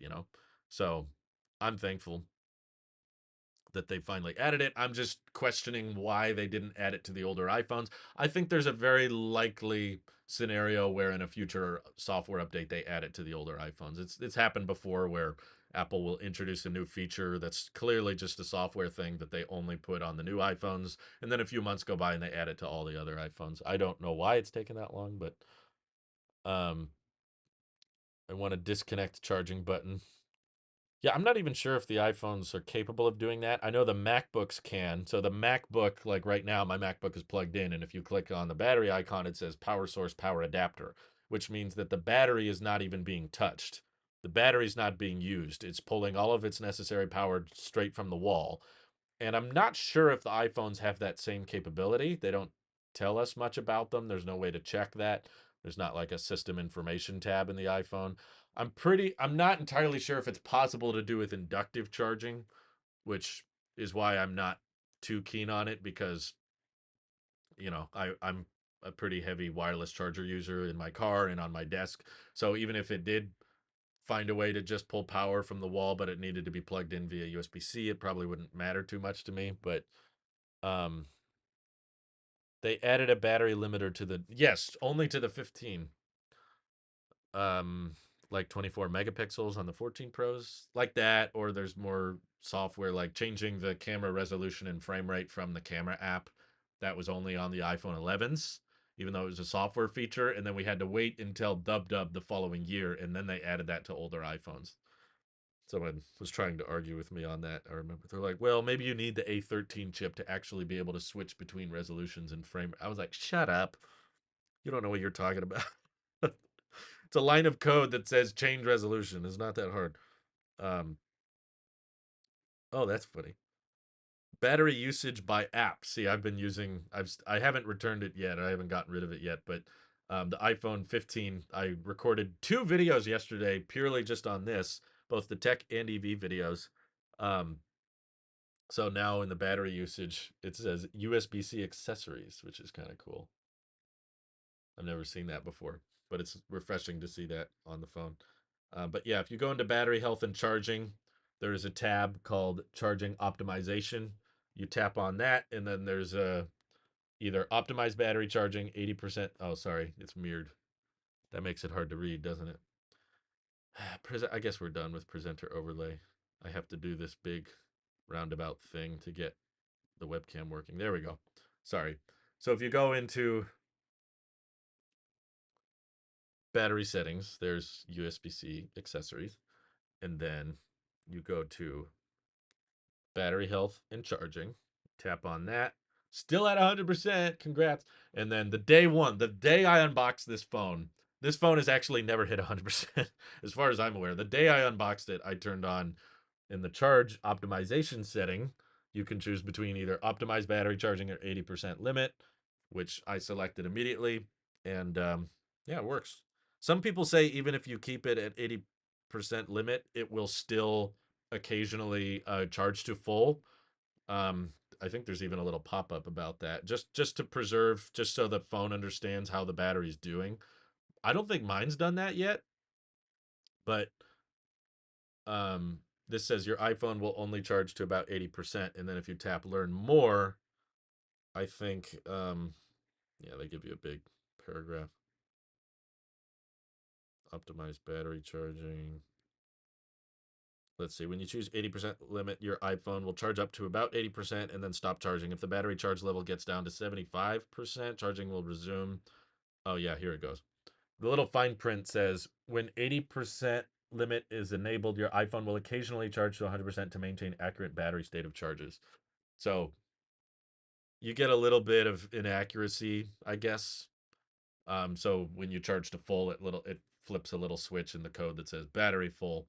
So yeah, I keep auto lock off. It annoys me. There's so many situations where my phone is sitting for a long time and then it shuts itself off. Never had a problem. I did that on all my iPhones and all my OLED iPhones. Your main SIM isn't in the 15Y because my main SIM is a physical SIM, and I tried to get an eSIM switched over for my 15, but Mint Mobile, who I love, I'm afraid to say I've got some negative things to say about them, but this is part of the reason I don't do sponsorships. Mint Mobile, I've used for years and I've recommended to people, but I got to admit, I mean, it's kind of Apple's fault for getting rid of the physical SIM, but Mint Mobile has not been the greatest at optimizing for eSIM. So they offer people 2 free eSIMs a year. So when you get, instead of supporting like the Apple integrated like SIM number transfer feature, they instead just want you to open the Mint Mobile app and download an eSIM, as one does, and they give you 2 free eSIMs per year, and then after that it's like $3 an eSIM, and they keep claiming that I've already used my 2 free eSIMs and I haven't, and I have proof that I haven't, and I've tried to tell support about this, and they don't know what to do. So because I knew I wasn't going to keep the phone anyway, I was like, you know what, I'll just I'll just hotspot. So basically, I took my iPhone. I still took the iPhone 15 with me everywhere I go. I just used my iPhone 11 as the little beacon, and my iPhone 15 was tethered to it. So yeah, I keep Raise to Wake on. Um, which iPhone did Frank get when Drew was still asleep? He didn't get any. He got kicked out of the Apple Store. Remember? Um, it'll be a feature to have thicker bezels. iPhone has caught up with Samsung. Bezels are thinner and uniform. Batteries better. Cameras are better. Oh, but it doesn't have customization. Like, is that really? I don't think it really matters whose is better. It just depends on what you prioritize in a phone. I mean, I've seen battery tests where the Samsung won, and I've seen battery tests where the iPhone won. It just depends on how you test them. But point being, all battery lives in most recent smartphones from any brand are good enough to get you through the day. I think it's all kind of semantics. Oh, this one lasted 10 minutes longer. Okay, I got to buy that phone because I always end the day with 0% state of charge. Um, Not falling for the Ryan Reynolds get up. I mean, most of what they do I like, especially if you're a low data user, which I am because I work from home and pretty much all the places I go to tend to have Wi-Fi available. I think a lot of people are convinced they need insane amounts of unlimited data, and they convince themselves that they need to spend all this money on their cell book plan, and they really don't. There's actually a ton of situations where there's free Wi-Fi available, or you're at home anyway. Um, so yeah, I'm struggling to find anybody that can beat Mint Mobile on price. But when you're gonna drive to an Apple store for returning the iPhone, I'm gonna see if I can get it to someone who wants it or needs it first. I don't know. I haven't decided.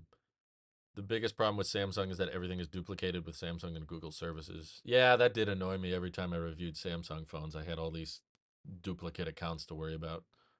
Why wouldn't you keep auto lock on when you have the passcode off? Because sometimes I want the phone to stay.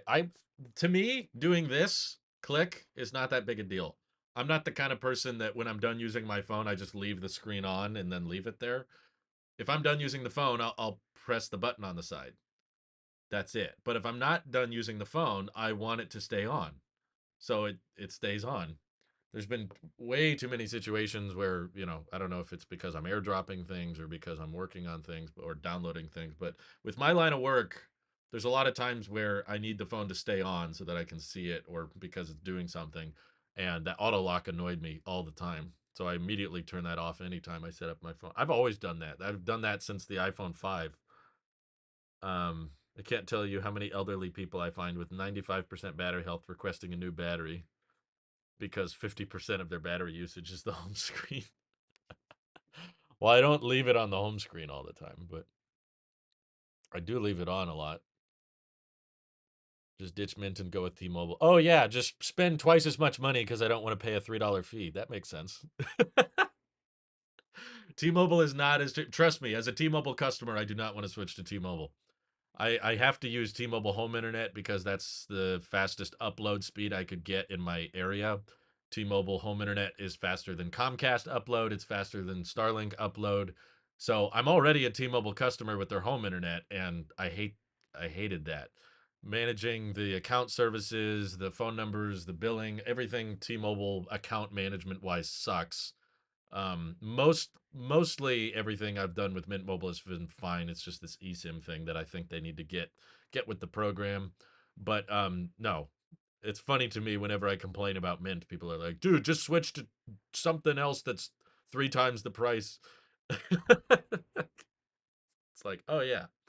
I'm annoyed. Well, I'm annoyed because Mint Mobile is so affordable, right? So when you get a really affordable phone plan, like Mint Mobile's plans are like $15 a month. If you're paying $15 a month and then there's a $3 fee, that's like that's a 20% increase on the monthly bill. Other big carriers usually don't have those eSIM fees. That's true, but they're also not charging you $15 a month, which is why it's hilarious to me. At least, dude, if you need unlimited data for one, I would recommend Visible, not T-Mobile. But Mint Mobile does have a unlimited plan. Mint doesn't have a store intentionally. That's why you're paying 3 times what I'm paying, SkyDrive. That's just funny to me. Mint Mobile uses the exact same cell towers. I've done side by side tests, and the speeds were almost identical between Mint Mobile and T-Mobile. But that's fine. You keep paying 3 times the price. Just switch to Xfinity. It's only $45. Sorry. I'm sorry. It's just funny to me when it's like, okay, it's only $45 a month and you must have their home Wi-Fi for $100 a month. Yeah, instead of paying $15 a month and getting annoyed with a $3 fee, you should spend $145 a month. Oh, why didn't I think of that? Is 15 Pro Max a good phone? What kind of questions are that? Yes, it's a good phone, but it's a very expensive phone. It's like asking if a Lamborghini is a good car. I hate Xfinity. I'm so glad I canceled Xfinity. They annoyed the crap out of me. And I feel bad for my grandma. She's on Xfinity too, and they roped her into the stupid cell plan thing, and she doesn't understand. I tried to walk her through the process of like, hey, Xfinity Mobile is cheap if you're already on Xfinity, but it's like $12 a month for 1 gig. And she went on a trip, obviously, and while she was traveling, she was sending texts, and she used up more than a gig, so her bill went up. And I mean, there's $12 a month is impressive if you use like almost no cell data, but yeah, it's just the way they price gouge you with with not the cell phone service, but the Wi-Fi stuff is ridiculous. Um, no, I stopped using the 13 Pro Max years ago. Do you have T-Mobile Home? I do. It has been good service in NorCal. Yeah, it's fine. I mean, there's sometimes it's not the most reliable, but Xfinity wasn't perfectly reliable for me either. So, um, no one's perfect. There isn't a perfect internet service provider, but for us, T-Mobile has been the closest to perfect. It's the cheapest out of all the ones we could find. And for my line of work, upload performance is the most important thing. I don't really care that much about download. If you care about download above everything, Xfinity in our area would have been the best because they can provide up to a gigabit over the coax cable. Um, Starlink, but the problem with Xfinity is they're also the most expensive. I hate the fact that they'll set a certain price and then every month they'll slowly increase it unless you call and complain and then they'll lower it again. Or if you threaten to cancel, then they'll lower it again. I hate that. I hate that on principle. For one, my time is valuable and I don't want to waste my time on the phone arguing as to why my phone bill should be less.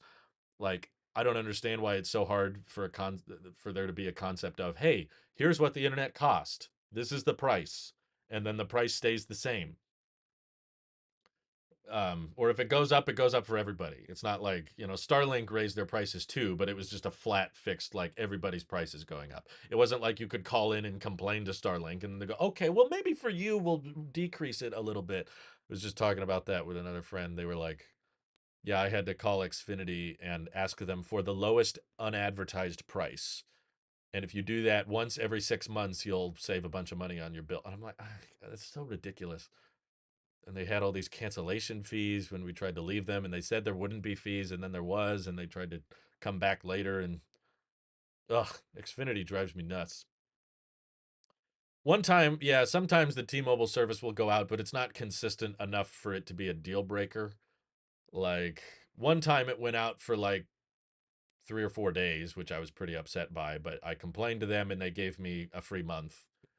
So I like that about T-Mobile. Xfinity never did that. Starlink never did that. But if T-Mobile acts up, usually if you call in, they'll give you a whole free month. Um, but it doesn't, it'd be a problem if it was doing that regularly. Like if it happened multiple times a month, I would probably cancel. But it's happened like twice over the span of 2 years. So like once a year you get some kind of outage. But the truth is that happened to me with Xfinity too. So I can't say in my area. In my area, there's pretty much three providers. There's Starlink, Xfinity, and T-Mobile. Those are the only ones worth considering. Technically, there's probably some AT&T Uverse thing, but it's not worth it. And there's HughesNet, but it's so slow and so expensive, it's not worth it. But um, in my experience, none of them were flawless. Xfinity would incrementally raise the prices, and there would be outages too. Every once in a while, it would just go out or get slow. And Starlink was perpetually spotty, where it would just, I couldn't even live stream because it would cut out so frequently. And then T-Mobile is mostly pretty consistent. I can go 8 or 9 months without having any issues, but every once in a while they're doing maintenance on the cell tower and it freaks out a little bit, but hasn't hasn't gone out at like a very important time or something where I'm like, oh, I gotta be live right now and I can't. And I have my phone with Mint Mobile as a backup. Um, remember Sprint? Sprint would drop calls constantly. Oh, well, that's a bummer. Uh, Lots of these carriers, you can argue with them on the phone and they'll take away fees or lower your plan, especially around promo time. I know, and I hate that. I hate that. That's stupid. I don't think the only reason carriers have stores is because they've designed their plans to be so complicated and so annoying that you need a person to explain them to you. In my opinion, my ideal carrier would be so simple, like Mint Mobile, ideally. They'd be so simple and so straightforward that you don't have to go to a location because you waste a lot of money on brick and mortar locations and additional employees. Um, the only issue with Mint is probably that they're spending so little because they're trying to keep their overhead low and they're trying to keep their cell phone plans affordable to the point that they haven't hired enough software engineers or whoever to design into their plans the way to transfer the eSIM simply between phones. So their solution is for you to just buy a new eSIM anytime you get a new phone, which is probably cheaper than redesigning the code for their site and everything, or redesigning the code for their Sims. But it's also not unethical to negotiate your mobile/internet plans. I don't know about unethical, but it's still unnecessary in my opinion. Like in my opinion, it's unethical to raise prices hoping that the person won't notice, which is essentially what Xfinity does. Xfinity is just like, okay, we're going to offer them a certain price. And then as time goes on, let's slowly start increasing the price and hope they don't complain because we'll make more money off of that person unless they call and complain. Then we'll lower the price. That's annoying to me. I would argue that's unethical. It's not unethical to argue with them to lower it, but it is unethical business practices on their part. I'm thankful that T-Mobile, ever since I signed up for T-Mobile Home Internet, with a little bit of fine print, has basically stayed consistent. It's $50 a month. It's not 50 and then some activation fee and then some other fee on top of that and then there's sales tax. No, it's just a flat, exactly 50. That's what it costs. It's just $50 every single month. And if I have a problem, I report it and then they give me a free month. That's happened probably 2 or 3 times. Like there was one point where there's been billing issues I've had with T-Mobile, but that's not necessarily just the internet itself. But one time, like their Apple Pay auto pay system failed, and they didn't notify me, so they started to claim here's late fees, which I've never paid a late fee, but they've tried to get me to pay late fees. They're like, "Oh, you missed a payment," and I was like, "Your payment system messed up, not mine. I'm using the exact same credit card that I put on your site on all of these other systems and it failed nowhere else except yours. So I know that your payment system failed. And because you didn't notify me of that or tell me I needed to change something, you're telling me I missed the payment when it's you who are at fault." So whenever I would call the support line and explain that to them, they'd say, "Oh yeah, you're right. We're sorry about that. We're just going to waive the whole month." So they're very quick to give you a free month of service, which I appreciate. It's already way cheaper. It's less than half the price of Starlink, and if you wanted fast upload speeds, it's way less than Xfinity. Technically, Xfinity could get down to like 55 or 60 a month if you're comfortable with super slow upload speeds, but I'm not. Obviously, I need the faster upload speeds for my job. So they're cheaper and better service when they're new, but then gradually increase their prices. Well, that's something I'll give credit to Mint for. They haven't raised their prices. They've been the same all these years. They've stayed consistent. They've actually increased the amount of data you get, but their prices haven't gone anywhere. Um, can you bring back Richie the British accent? Yeah, I probably should, huh? Videotron home internet. They secretly throttled my 1 gigabit connection to 500 megabit without telling me, but still kept charging me for 1 gigabit plan that they got rid of. Oh, geez. I hate it when they do that. They never told me and continued charging for it. I noticed one day that my speeds were slower. That's, in my opinion, super unethical. Um, let's see. If you live in a market with a lot of competition, then you're with not a lot of competition, then you're screwed. Exactly. That's why I'm grateful for both Starlink and T-Mobile because they've let us cancel Comcast. There's a way to not use Xfinity in our area now. A few years ago, that was not the case. Like when I first moved into this house, there's no one else. It was Xfinity, and that was it. There was no T-Mobile home internet. There was no Starlink. That was it. I was stuck with them, and they would raise their prices. They raised it during the pandemic too, because like my wife started working from home, and we were using more data, and they charged us overage fees. It's like we're literally working from home, and Xfinity put this data cap on, and we were paying something crazy. It was like we started at like 110 bucks a month, and there was no cable TV with that. We just wanted good upload speeds, and that's what it cost. And then when we started working from home, they're like, "Oh, we're going to charge you 120 a month," and then it was 130 a month, and then it was 150 a month, and I was like, "This is ridiculous." So when we got Starlink, I'm like, I'm canceling Xfinity. I don't want to be here anymore. And then they're like, "Where what are you switching to? We can beat their price." And I was like, "I'm canceling you. I don't care what your price is. I just don't want to pay you anymore because of how you're treating us." Even if they did undercut Starlink, I wouldn't have taken the deal. It's like it's not so much of like a which is cheaper argument. It's just out of principle, basically, for me. Um, we almost have Starlink where we are at in Texas. The last I saw, Starlink is basically available cross country now. It's not great for live streaming, but it's pretty much great for everything else. Calling up and negotiating your plans was unethical. Screw those companies. Well, I mean, if they lower it, I guess, good for you. You saved your money, but I would definitely. I don't want to play that game. I don't want to support that business. I would rather pay $100 a month for a more ethical business than a $80 unethical business. Um, it's like I understood that buying my Tesla was not going to be cheaper than continuing to drive my gas car. Some people have that misconception. I see that narrative pushed on Twitter a lot. It's like, well, yes, buying a Tesla is probably cheaper than buying a brand new gas car in terms of cost of ownership and maintenance and gas versus electricity and everything. But a lot of people don't understand that buying a very cheap used gas car is still over the long haul going to be cheaper than a new EV.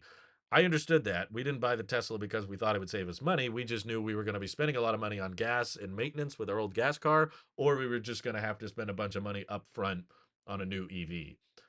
And it was like, well, if I'm going to be spending a ton of money on my car anyway, I would rather go to a car I like and enjoy and don't have to think about the maintenance or the ownership costs getting worse over time. Like, I would rather that money go towards something that I enjoy, and it probably, most definitely will cost us more over the long haul than just continuing to drive used, keep cheap gas cars. But the ownership experience would be a lot more pleasant. So it's like I'd rather not spend all my money on gasoline and oil and brake pads and transmission issues and starters and flywheels, and there's already some issues that's come up with our Sonata. Um, but I'd rather that money go towards something I like. Spectrum Unlimited Internet, $40 a month in Washington. Yeah, internet service is kind of a hard thing to compare and contrast because it's always different depending on where you go. Um, Let's see. For people with smartphones and go outside a lot, may actually start to boycott home Wi-Fi and completely use cellular data. That's what we did for years. We had this at my childhood home growing up. We had AT&T home internet, and it was garbage. It was insanely slow and very expensive, but there was no other provider in the area. They had a monopoly, so they charged us whatever they wanted, and the service was hot garbage. I couldn't live stream. I could barely upload videos there. It was terrible. But shortly, well, not shortly, it was like several years after that, Verizon, which we had at the time, started offering unlimited plans. And we were like, hey, let's look at our Verizon bill. Can we increase our Verizon cell phone bill, which was already crazy expensive? And we didn't even have much data, but they were like, hey, it's only, I don't remember what it was, but it was going to be like $50 more or $80 more a month to switch all of our phones to unlimited cellular data. And if we canceled our Wi-Fi with AT&T, we would save like $100 a month or something. So we were like, hey, this will save us money and we'll just all use our phones. So back in the old attic days, there's probably old videos of me talking about this. Basically, my iPhone 7 and even I think I don't remember when we got unlimited data exactly, but I think it was when I got my iPhone 7 Plus. That was my home internet basically. I did everything on that. My iPhone 7 was hot all the time.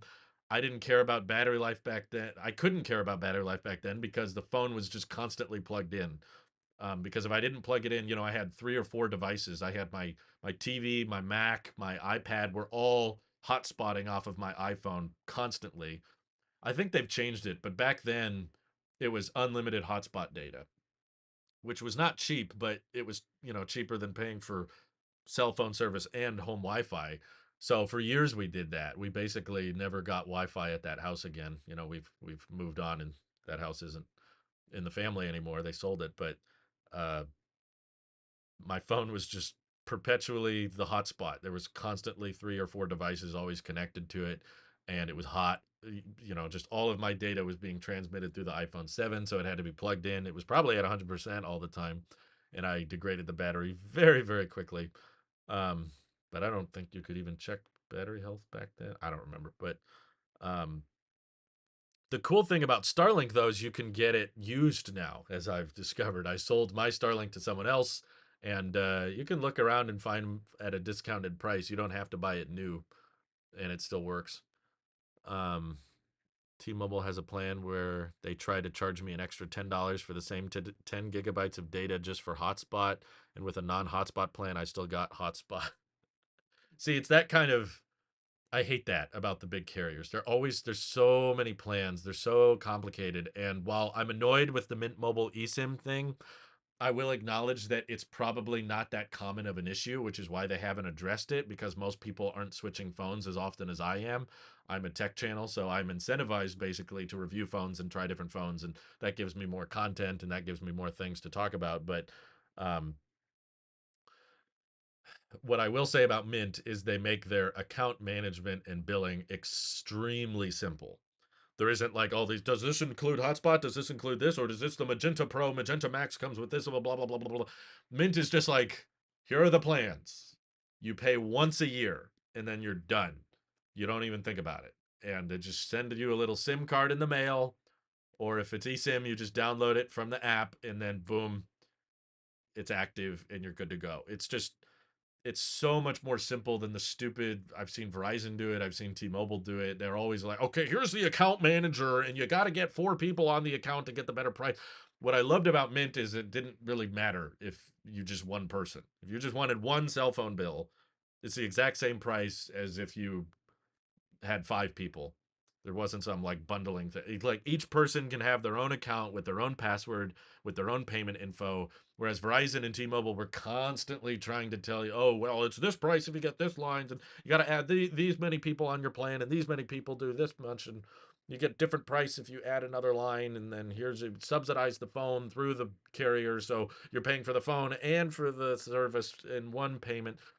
I hate all that complexity. I just like just managing your cell phone service sucks. We should all just accept that. This is not supposed to be a fun, exciting thing. It should be simple, and you should be able to get it done and get it out of the way as quickly as possible. And that's what I love about Mint is it was very simple. I just signed in. There was like 3 plans when I signed up. Now there's maybe 4 or 5, but that's still way less compared to how many Verizon and T-Mobile have. And I was just like, I want that one. So I selected it. There's a one payment, and then I was good, and I didn't have to think about it for a year. My price was locked in for 12 months, and it's still the same.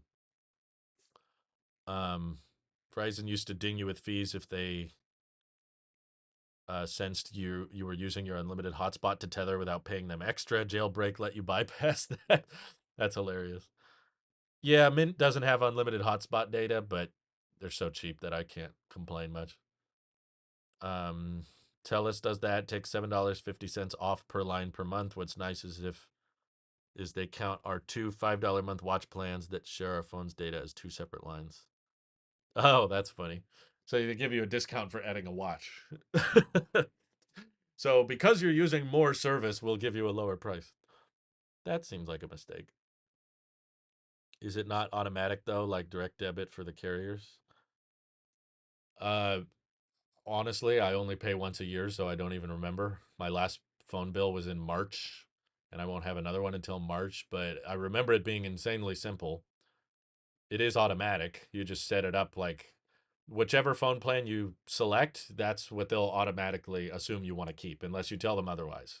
So I selected the, you know, base plan because I don't use much data, so I'm just on the entry level. It was 4 gigs. They upped it to 5 gigs and they didn't change the price, which was nice.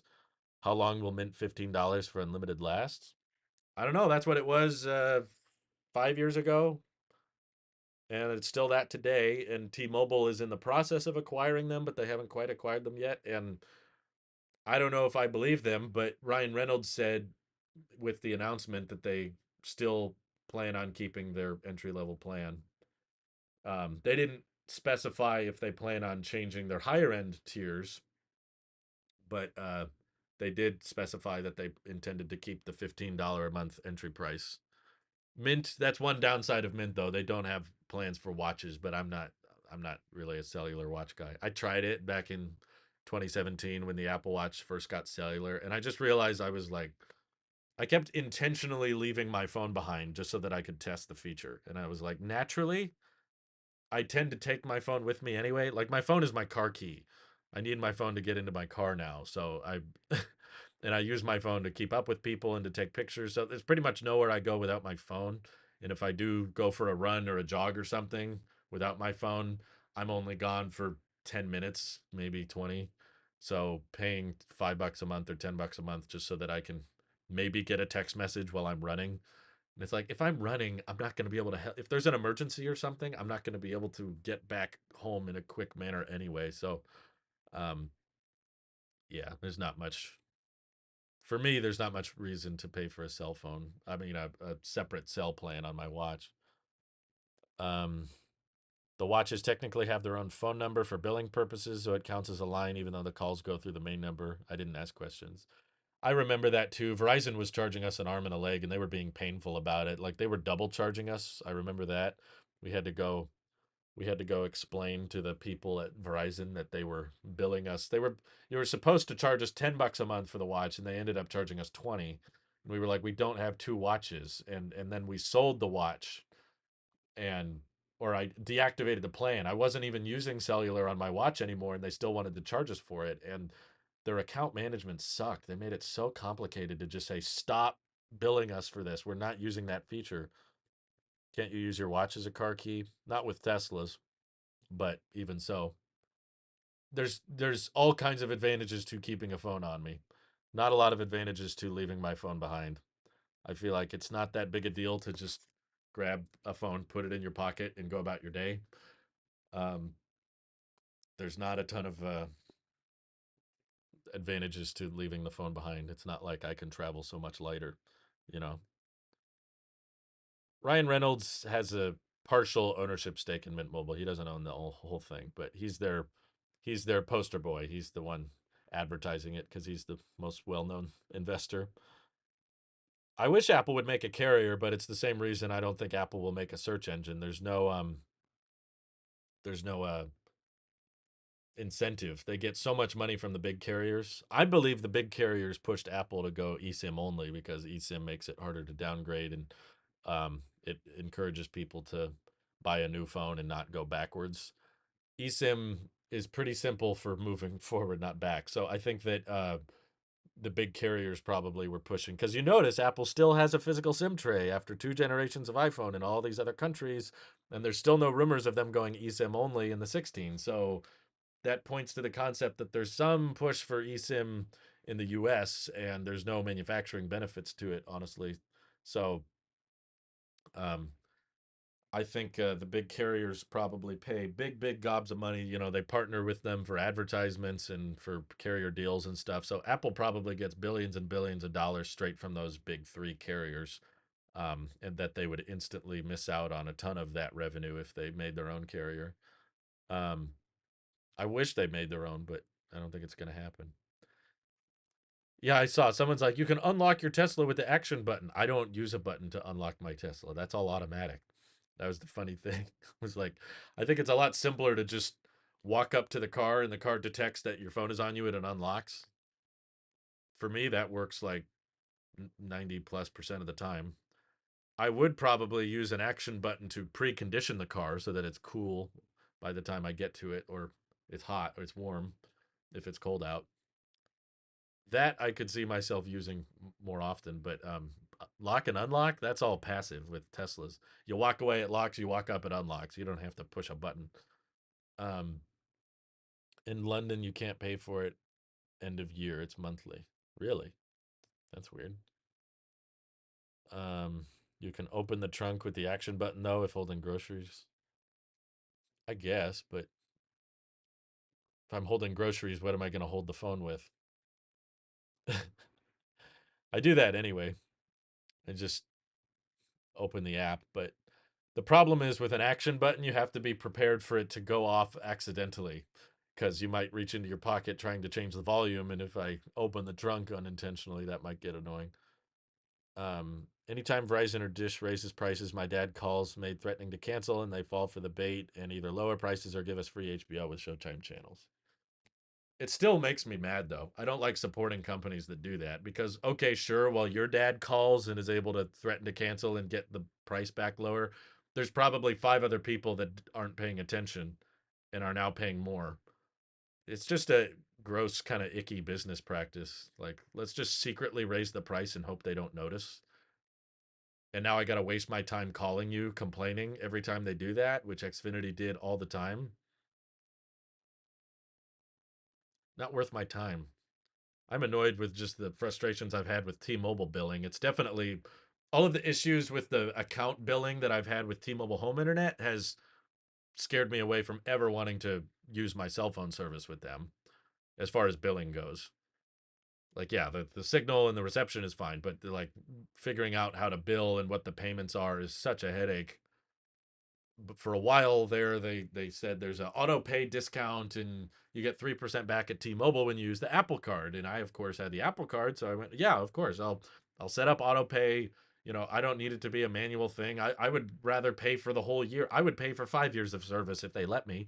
You know, I just want to pay for it once and be done with it. I don't want to think about it. And then they changed it, so they were like, oh, actually you can't use credit cards with auto pay anymore. So they didn't tell me that. They said that the Apple Card would stay the same and I would get my 3% cash back, so it ended up being more like 48.50 a month. So I was fine with it being the same, and then they stopped offering that, and they were like, oh, well, because you're using a credit card, you don't get the auto pay discount, so now it's 55 a month. um, and I was like, hey, hold on, you didn't tell me that. What do I have to do to get the $50 a month price? And they were like, well, you have to not use a credit card. So I switched it to a debit card, and then they're like, oh, actually debit card doesn't count either, it has to be a direct wire transfer. um, well, for one, they didn't explicitly say it had to be a direct wire transfer. They just said that credit cards don't count. So I switched it to a debit card, and it still didn't reduce the bill. So then I switched it to a wire transfer, and then it went down to 50. So now I don't get the 3% cash back anymore. Um, but it is the flat 50 a month. I see it on the account. It's not some $50 and then some processing fee like Xfinity like to do all that. Um, But still, dealing with all the how to get the auto pay discount and all that, Mint doesn't do any of that. It's just here's what it costs. You can pay for it with a credit card, a debit card, wire transfer, whatever. You just pay it. That's what it is. T-Mobile does all these. You gotta try this plan, and then you gotta switch it to this payment, and then you get this discount, and then we're gonna change it on you. And if our payment system fails, then we're gonna charge you overage fees. It's that whole overage fee thing is exactly why I would rather pay once a year. It's just like this is the price. You're done. Get it over with. Would I prefer T-Mobile or Verizon? They're all, I don't know, they're all a disease to me. I would rather, to me, if Mint Mobile got sucky or got more complicated or more expensive, my next switch would be to Visible. I've heard good things about Visible. I think U.S. Cellular actually I would switch to because someone told me U.S. Cellular has really low plans if you're not a heavy data user. So I would probably switch to them, or I would do some research. I would talk to Stetson, the cell phone guy, find the best plan for me. But probably someone like U.S. Cellular. I would not. I would not switch to Verizon or T-Mobile if Mint didn't work out. Um, Map it to a shortcut that simply uses. Yeah, I know how the action button works. I'm just saying. It's funny to me when people are like, "You can unlock your car with it." I'm like, "I Tesla does that automatically. Why would I turn that into a button?" Um, Sad we have to pay to talk to anyone at a distance should be free. Well, it's not like it was free to make that infrastructure, like there's a lot of work that goes into putting up the towers, maintaining the towers, sustaining the servers and designing the software so that you could talk to someone else. I understand why it's not free. It's gotten a heck of a lot cheaper.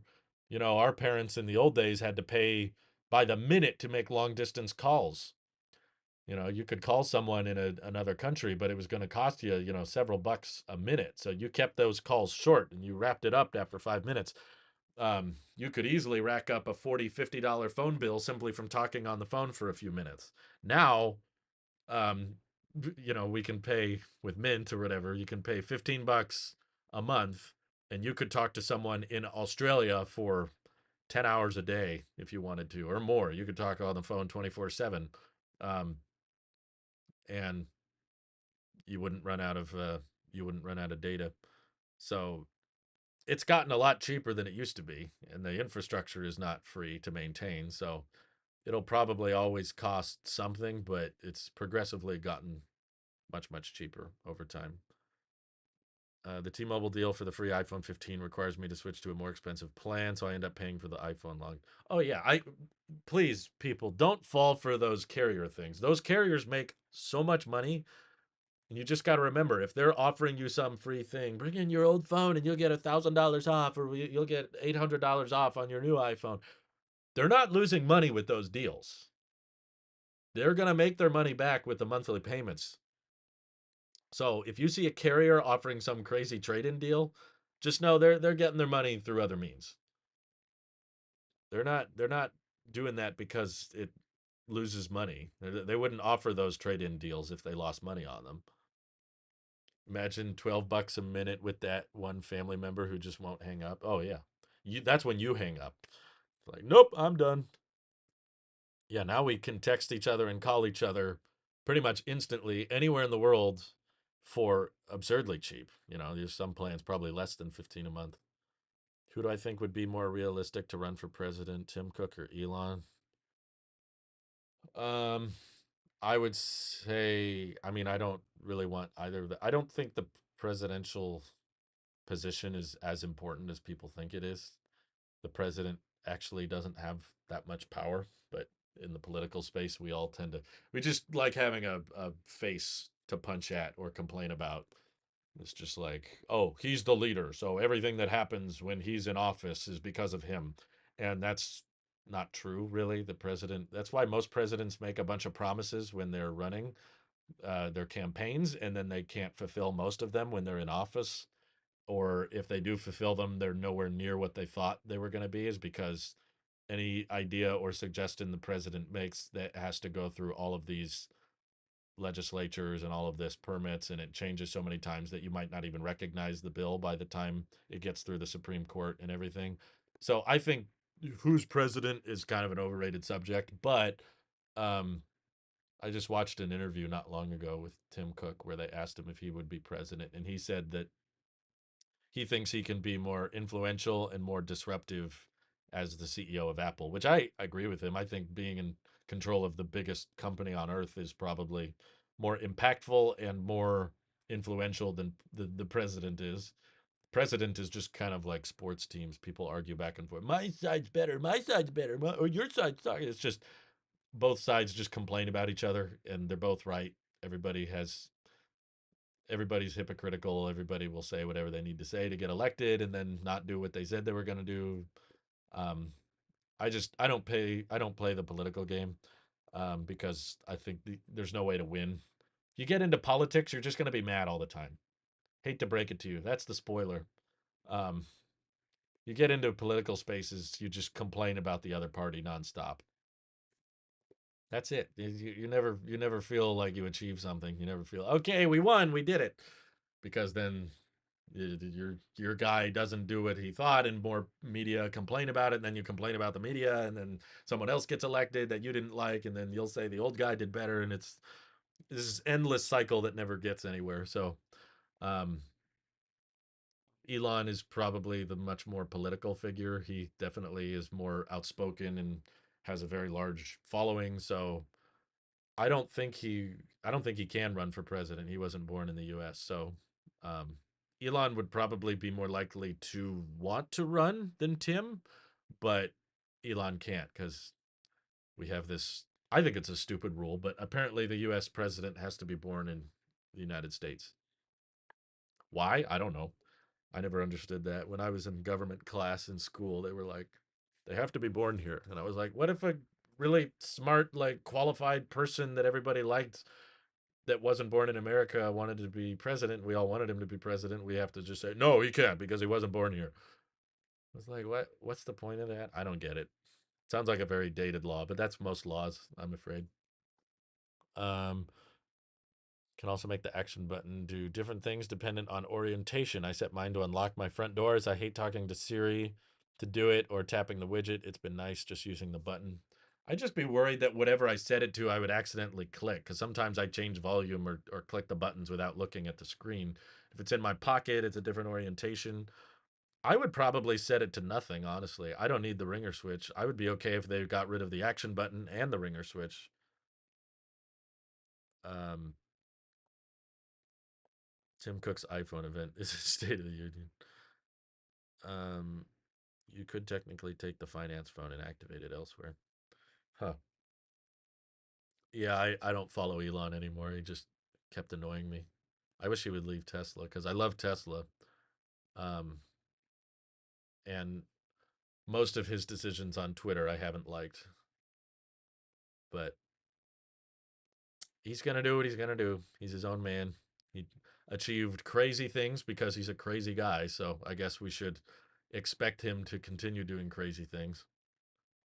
Um, let's see.